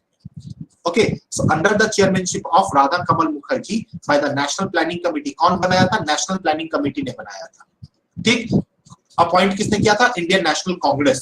So the Indian national Congress ने क्या करा, अपॉइंट करा एक नेशनल प्लानिंग कमेटी को under the chairmanship of Radha Kamal Mukherjee, that emphasis on controlling population, ठीक। इंडियन नेशनल कांग्रेस उस टाइम पे भी ये सारी चीजों के बारे में बात कर रहे थे, है ना। उस टाइम पे अच्छे लीडर्स थे कांग्रेस में, आज के जैसे तो थी नहीं, है ना, अच्छे लीडर्स थे उसमें, ठीक। So they were talking, they laid the emphasis on self control, कि भाई साहब देखो पॉपुलेशन ज्यादा राइज हो रहा है, population should not increase. So Radha Kamal Mukherjee committee recommended that self control होना चाहिए, खुद से ही लोग कंट्रोल करने की कोशिश करें, state should not interfere, state should not intervene in this particular manner, okay. It also recommended raising the marriage Radha Kamal Mukherjee committee ने बोला कि हमारा जो मैरिजेबल एज है, सो मैरिजेबल एज को भी इंक्रीज कर देना चाहिए, एंड पॉलीगैमी को should be discarded. What is polygamy, polygamy talks about you have one male, one husband has multiple wives, एक हस्बैंड प्लस मल्टीपल वाइफ्स, ठीक।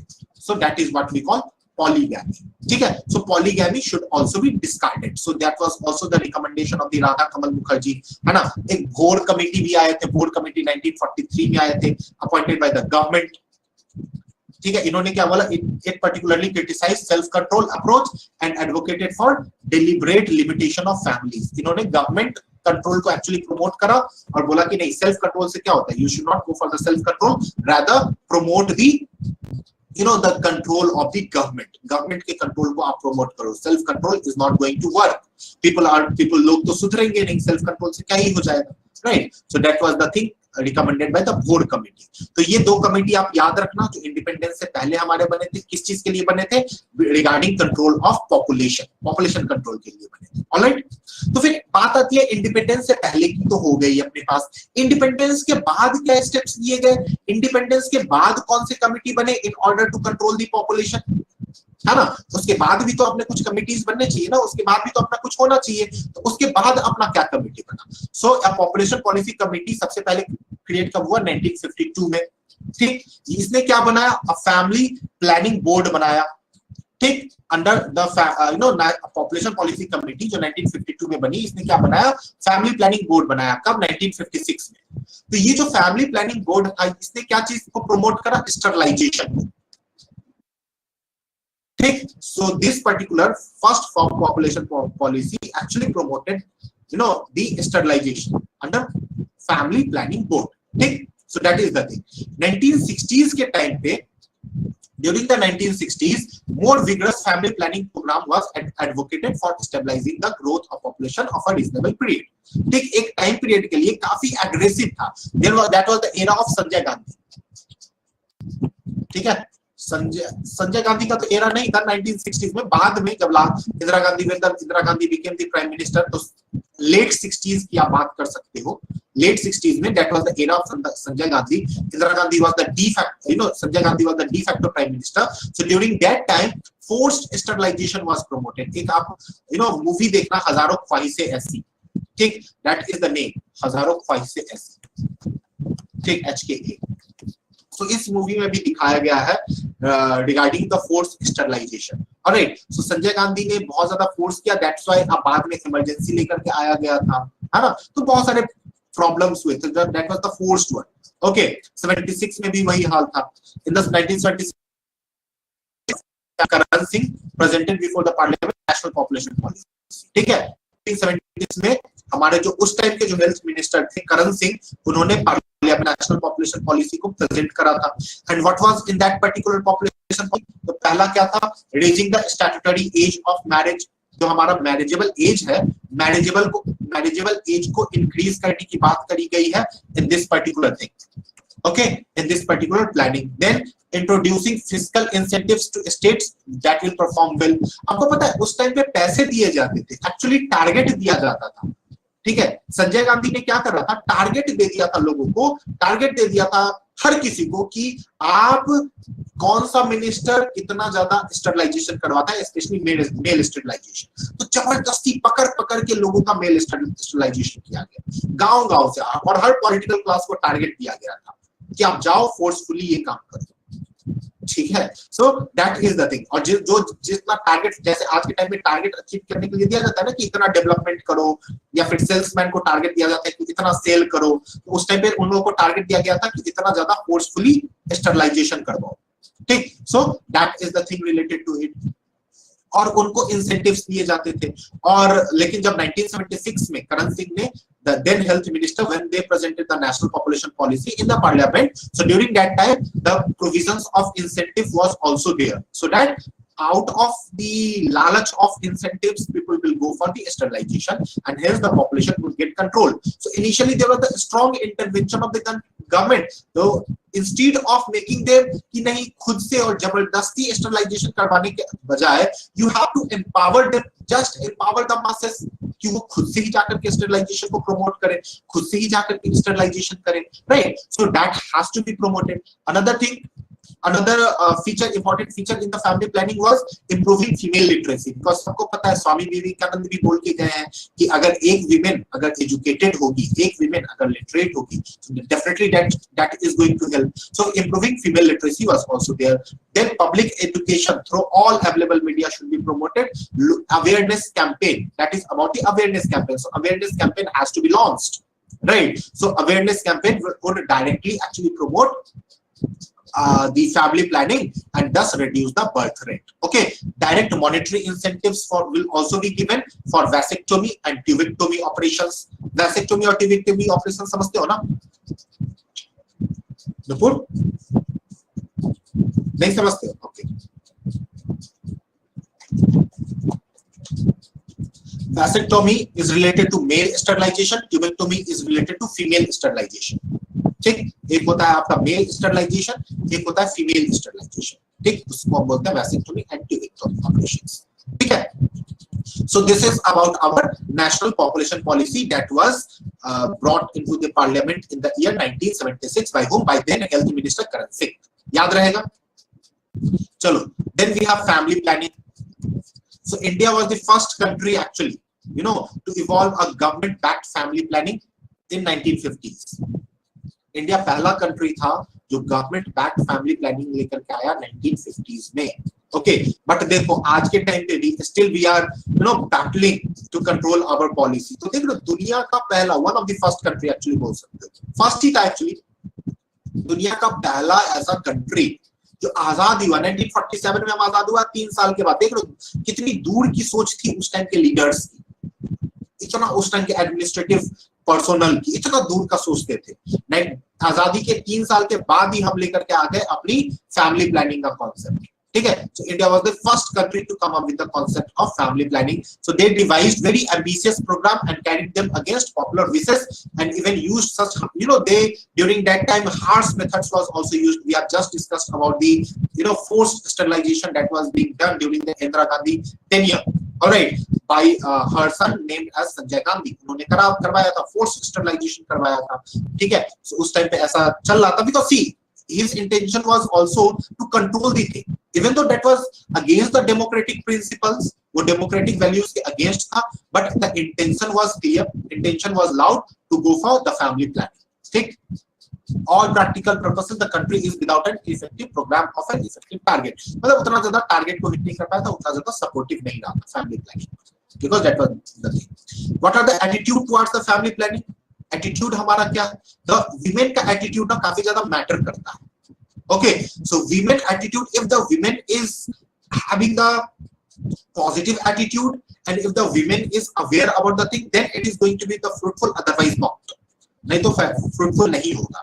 ओके, तो वीमेन का एटीट्यूड क्या ऐसे फैक्टर्स है that shapes the women attitude towards the family planning? So these are education, these are age, income, family background. Now see, background also matters, age also matters. अब अगर आपकी शादी कम as में हो जाएगी, so you won't be able to control the birth of the children. आपके पास तो उतनी समझ ही नहीं रहेगी, है ना। If you are not financially independent, all right, so financial independency leads to the dependency over the husband.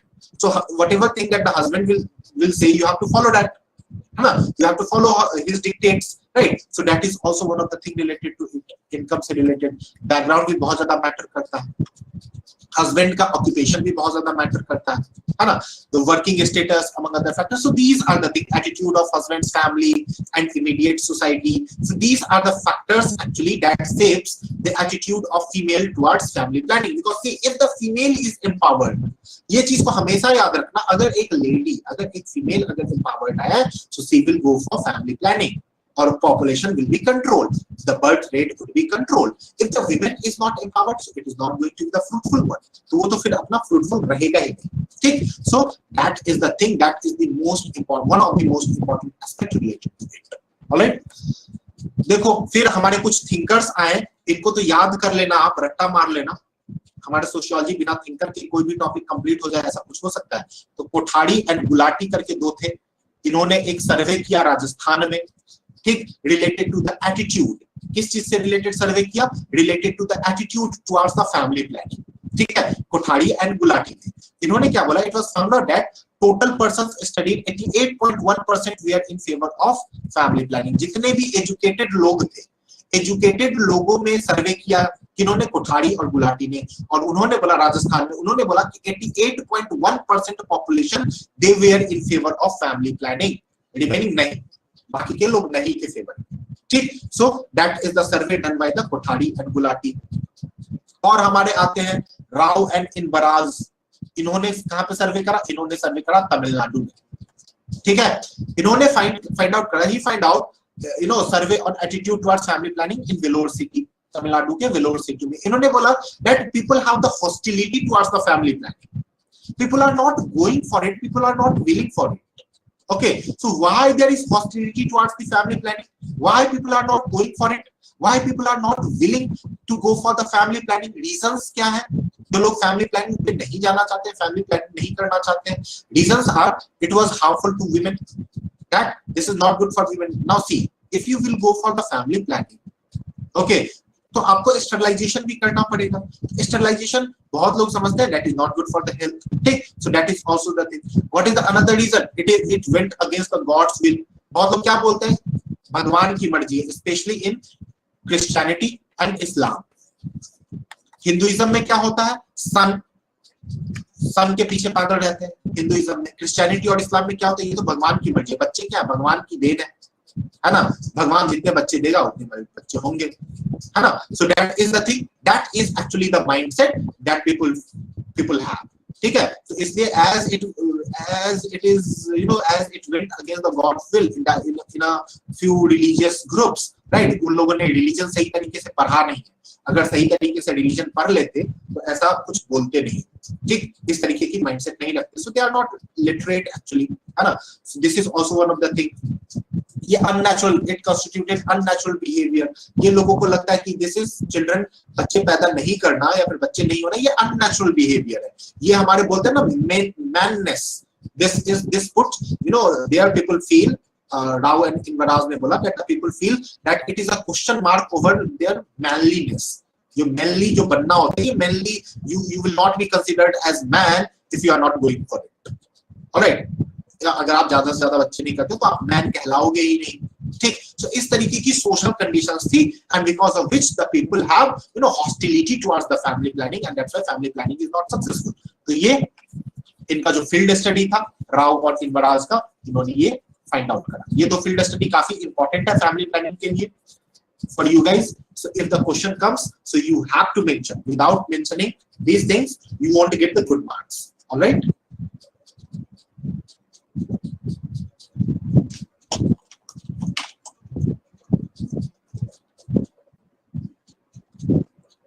See, he also pointed out that since 7 out of every 10 persons were light off. Okay. Am I audible ना? यहाँ पे power cut हुआ है but still alright, चलो। सो 7 out of every 10 persons were in favor of family planning. Okay, इन्होंने बोला कि उस पर्टिकुलर एरिया में, तमिलनाडु में भी 7 लोग, 10 में से 7 लोग भी, you know, they are in favor of family planning. All right, so that is also one of the thing related to it. ये भी आपने कोट करना. All right, so this is about the family planning. Now our next topic under the, you know, population dynamics is emerging issues, that is aging problems and related solutions. Aging problems मतलब क्या, elderly से related problems, ठीक है। elderly से related problems को हम बोलते हैं aging problems. So there is, due to the advancement in medical sciences, there is a decline in the birth rate, ठीक है। तो मेडिकल साइंसेस में एम्पावरमेंट की वजह से, डेवलपमेंट की वजह से क्या हुआ है, हम ज्यादा से ज्यादा चीजों को क्योर कर सकते हैं, है कि नहीं। हमारे पास इशू अब नहीं होती है, we have the proper medicine is also available, है ना। So these things has actually helped in, you know, declining the birth rate. Okay, so Clark टिबर्स क्या बोलते हैं कि वानप्रस्थ है। एल्डरलीज का मतलब क्या है, क्लार्क एंड टिबर्स के according. So elderlies means those who go for the वानप्रस्थ। वानप्रस्थ क्या होता है आप सबको पता ही है ना। देन फिजिकल कंसिडरेशन में आप क्या बोलोगे, सोशल एजिंग हो रहा है, physical ageing, social ageing. Social ageing का मतलब क्या है, जब आप 60 ईयर्स से ज्यादा हो जाओगे। फिजिकल एजिंग का मतलब क्या है, where you are not physically fit to do any particular activity. किसी जॉब को करने के लिए you are not eligible, if your body does not allow to perform certain activities, to do certain things. अब एक बात बताओ, आप किसी एल्डरलीज को बोलोगे कि दौड़ लगा लो, तो क्या वो दौड़ लगा लेंगे? बताओ, नहीं दौड़ सकते हैं, they can not run, but you guys can, है ना।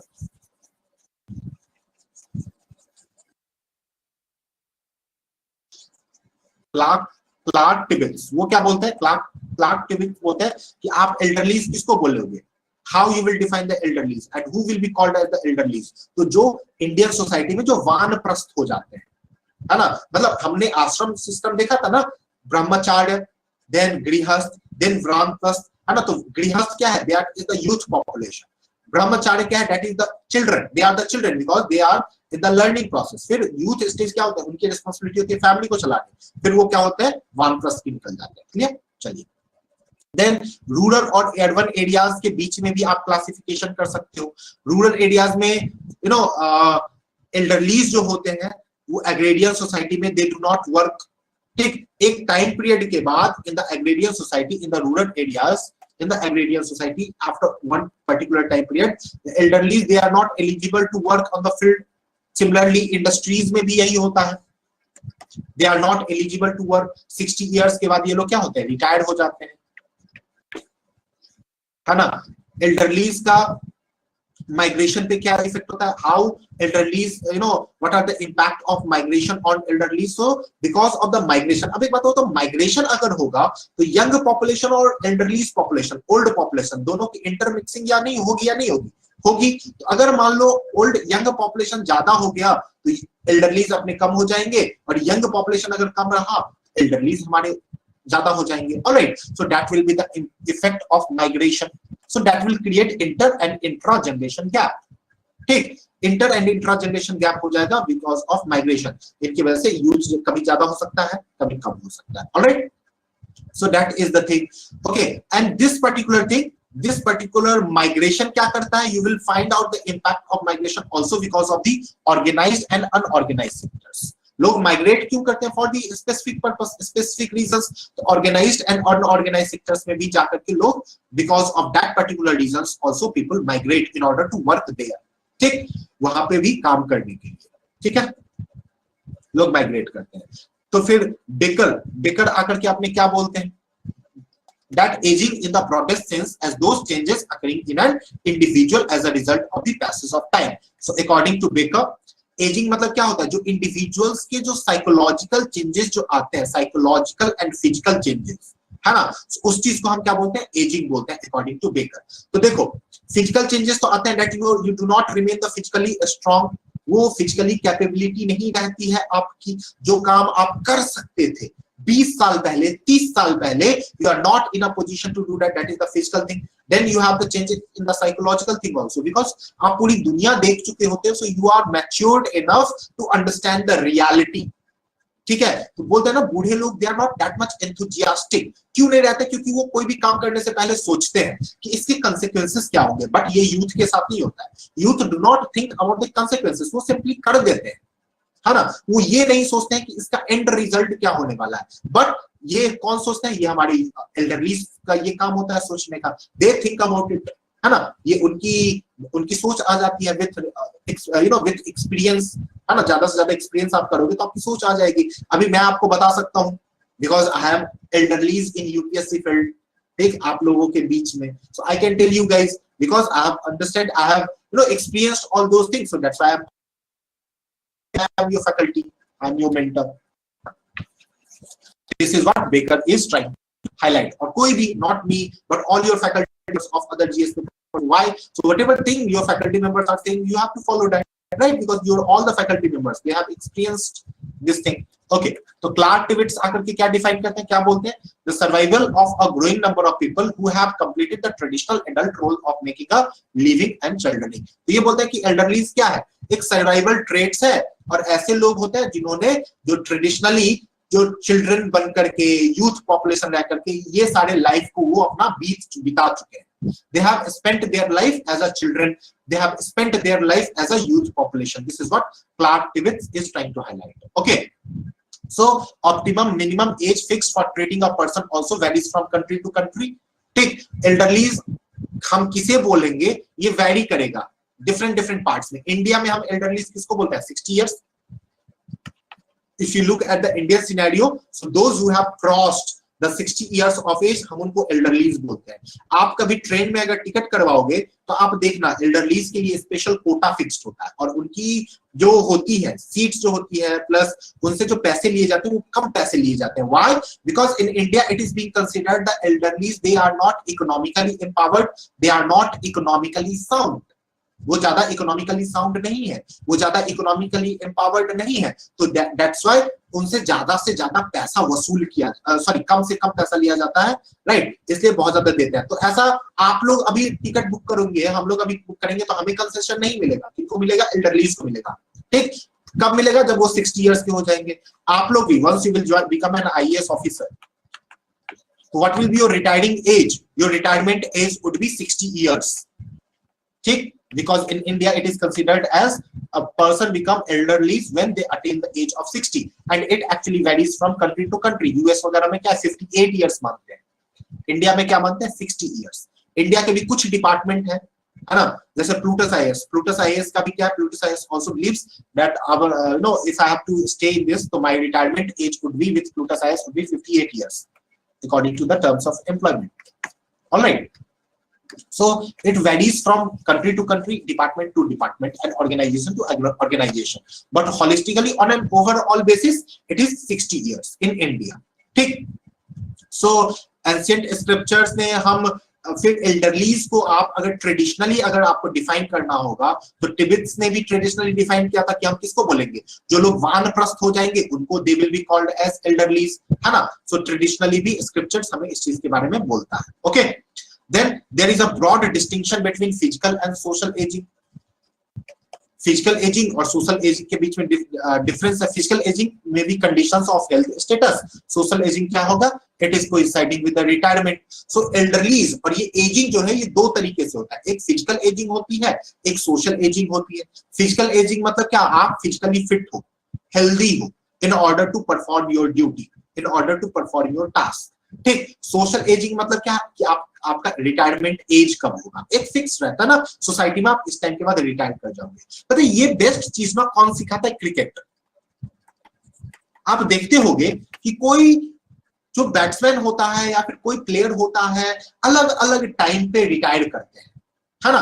किसी का रिटायरमेंट पीरियड फिक्स तो नहीं होता है कि ये इस पीरियड पे इस एज पे जाकर के वो रिटायर कर जाएगा. That is not fixed, that varies from player to player, individual to individual, है कि नहीं. तो क्रिकेट में ये बेसिकली बताया जाता है. क्रिकेट में आपको ये अच्छे से समझ में आ जाएगा कि अलग अलग टाइम पीरियड पे लोग रिटायर करते हैं अलग अलग जगह पे. ठीक है. तो देखो धोनी ने कहा अलग एज में रिटायर करा, और ऐसा क्यों होता है, क्योंकि फिजिकल हेल्थ की वजह से. कोई मेडिकली फिट है, फिजिकली फिट है तो वो ज्यादा टाइम तक खेलेगा, जो कम फिट है वो कम टाइम तक खेलेगा, है ना. सो this is what your physical and social things are related to it. All right, so this is about the aging. अब रूरल और अर्बन एरियाज में क्या होता है, in rural areas still past oriented society prevail the age. Rural areas में जो those who are elderlies they command more respect, उनको ज्यादा से ज्यादा रिस्पेक्ट दिया जाता है. But in the urban areas it's the youth, it's the younger generation who gets the more respect, who commands, who has the more authority. लेकिन Indian scenario में ऐसा नहीं है. इन the urban areas also the elderlies they command the respect, they get the respect from the youth generations. But traditional society में that rural area, our rural India represents the traditional society, there they get more respect. All right. In industrialized society and urban areas of the roles get shifted from authoritarian patriarchal type of egalitarian partnership. ठीक है. Industrialise society में क्या होता है, सब लोग equal हो जाते हैं. ऐसा नहीं है कि the elderlies will come and they will try to impose their wishes, their desires upon the youth. ठीक, ऐसा कोई सीन नहीं रहता है. ऑलराइट, सब लोग equally, they all perform equally. Alright, I hope I am visible to you guys clearly. मैं clearly visible हूँ because we have the power cut. So and I'm work from home है because there is curfew here, है ना. So जो inverter देवता जितना दे सकते हैं उतना दे रहे हैं. चलिए. So this is the thing. So Ministry of Social Justice and Empowerment ने इन्होंने कुछ काम किए हैं regarding the assisting our elderlies. कुछ है जैसे डे केयर सेंटर्स है. See, elderly से related कुछ challenges भी फेस हमें करना पड़ता है. As in urban areas the elderlies are considered as liabilities, right? So that's why the children, they do not accept them as a asset or as a family member की तरफ फिर वो treat नहीं करते हैं, बढ़िया तरीके से ट्रीटमेंट नहीं करते. Why? Because after retirement, after a certain age, elderlies become the liability. ठीक. So इसलिए गवर्नमेंट ने ministry of social justice and empowerment ने क्या करा है, डे केयर सेंटर्स बनाए हैं, ओल्ड एज होम्स बनवाए हैं, है ना, मोबाइल मेडिकल यूनिट्स बनाए हैं, सो दैट इजीली एक्सेसिबल हो सके एल्डरलीज. ठीक. उनको काफी स्ट्रेंथन किया जा रहा है नॉन इंस्टीट्यूशनल सर्विसेज में भी. ठीक. सुप्रीम कोर्ट का भी एक जजमेंट है. Supreme Court also passed the judgment regarding divorce in India. उन्होंने बोला that if wife of a husband will say कि आप अपने parents को छोड़ दो, उनको हटा दो, so that will be a valid ground for divorce. Supreme Court ने ये statement दिया. Supreme Court in a judgment says that the separation, if the wife promotes the separation of husband with their family, with his family, then that is a valid reason, that is a valid ground for divorce. ठीक. And in that particular situation, another judgment, in another landmark judgment, Supreme Court says that if children are not looking after the parents have the full right to disown them. और parents के property पे फिर बच्चे का, children का कोई हक नहीं रहेगा, कोई अधिकार नहीं रहेगा, if they are not looking after their elderly families. ठीक, अगर वो अपने बूढ़े माँ बाप को, कोई बच्चे अगर नहीं देख रहे हैं, if they are not taking care of their old parents, then the children they do not have any right over the property of their father. Clear? Supreme court ने ये चीजें बोली।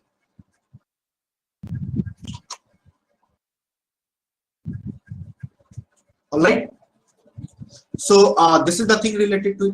Then we have the sex ratio. Another topic in our population dynamics is sex ratio. Sex ratio is what? Sex ratio is what? Regarding how much number of you have girls, especially अगर आप Indian scenario की बात करो तो कितने हैं girls का number, कितना है बॉयज के कंपैरिजन में, vice versa. Alright, so that is the meaning of sex ratio. कि सपोज करो तो इंडिया में है ना आपके 944 एक्चुअली, ठीक है, 944 girl child we have in comparison to 1000 boys. ठीक, so that is what we call the sex ratio. So it is actually sex ratio is actually an important parameter via which you come to know about the gender balance. ठीक है, कि gender balance के बारे में कौन ज्यादा बात करते हैं, सेक्स रेशियो ये बताता है कि कितना जेंडर न्यूट्रल सोसाइटी है ना। तो इंडिया को आप कह सकते हो उतना जेंडर न्यूट्रल है, बट उतना ज्यादा भी नहीं है। ठीक है, अब SC ST में क्या हुआ है, अब हमारा sex ratio it has been find out according to 2011 census. ये हमें बताता है कि sex ratio has declined, but it has not declined in SC schedule caste and schedule tribes community. ठीक है, उसमें पहले क्या था, उसमें डिक्लाइन नहीं था, बस थोड़ा बहुत डिक्लाइन उसमें भी हो रहा है, शेड्यूल कास्ट और शेड्यूल ट्राइब कम्युनिटी में भी हो रहा है, बट जो जनरल कम्युनिटी है उसमें ज्यादा डिक्लाइन हुआ है, एंड कम डिक्लाइन किसमें हुआ है, SC ST कम्युनिटी में अकॉर्डिंग टू सेंसस 2011। ठीक, सेक्स रेशियो में decline. Okay, there are several reasons for the declining of the sex ratio. One is the culture reason. ठीक, that culture reason that we the boys are being promoted, है ना, जहां पे हम किसको ज्यादा प्रोमिनेंस देते हैं, बॉयज को हम ज्यादा प्रोमिनेंस देते हैं। Inheritance, who will inherit the property, it's the boys who are going to inherit the property. Alright, safety, safety concerns रहता है हमें गर्ल चाइल्ड से रिलेटेड, हम हमेशा टेंशन में रहते हैं कि अरे गर्ल चाइल्ड से रिलेटेड क्या होगा। We have the patrilineal society, है ना, गर्ल चाइल्ड अपना क्या करती है, girl child is the honour, इसलिए हम लोग ऑनर किलिंग पे चले जाते हैं, है ना। So that is the thing. So there are many taboos related to it, and there are various things, these are the things which actually determines the sex ratio in India. Alright, तो यही है हमारे sex ratio से related. Then last topic is our reproductive health, ठीक, of our population dynamics. तो reproductive health का मतलब क्या होता है? What do you mean by reproductive health? तो reproductive health it basically talks about कि कोई बच्चे हैं, especially women, especially girl, उसका adulthood में जब आते हैं, when they attain the age of puberty, तब उनका कैसा health system रहता है। So initially what used to happen, a girl especially during their puberty is there are a lot of physical changes that she has to face, girl child has to face. All right, so what is there, and there are various social taboos also. आपने एक movie देखी है पैडमैन करके, अक्षय कुमार की, that was based on menstruation. देखिए, very good movie, कितनी अच्छी social movie है। उसमें भी दिखाया गया ना, there are lot of social taboos, social stigma attached with the menstruation and all. Alright, so this is what reproductive health talks about. Alright, इसमें यही हमारा है कि how government is trying to promote the reproductive health, especially of the girl child when the girl attain the age of puberty. ठीक, so उस particular age में कि government उसका किस तरीके से ख्याल रखती है। So for that the government has launched various schemes. ठीक है, बहुत सारे schemes government ने launch किए हैं। For example, जननी सुरक्षा योजना, okay, it has been extended to all the communities. ठीक, सो जननी सुरक्षा के अंदर में the government will look after the puberty age और the reproductive health of the girl child specially. Then national rural health mission, है ना, ये भी देखेगा। So these are the various schemes. National food security act, national food security act क्या बोलता है, national food security act provide the grains, food grains to pregnant women and lactating mothers. ठीक, ये national food security act actually provides the food grains at a cheaper rate 2 kg, ठीक, 2 रुपए पर KG rice, है ना, two food grains to pregnant women and lactating mothers. ठीक, so these are the things related to the things. Okay, and this is how the the reproductive health is of our girl child is being maintained. Alright, so these are the overall thing related to our population dynamics. ठीक है, यही है हमारे population dynamics से related. Is this clear? समझ में आया? Clear है? There is no rocket science, बहुत ही easy topic, one of the easiest topic अभी तक का आपने देखा होगा, है ना. तो चलो एक काम करते हैं, यहीं पे खत्म करते हैं अपना हम, ठीक है. In our next class we will discuss the social change. Yeah you will get the PPT. Alright,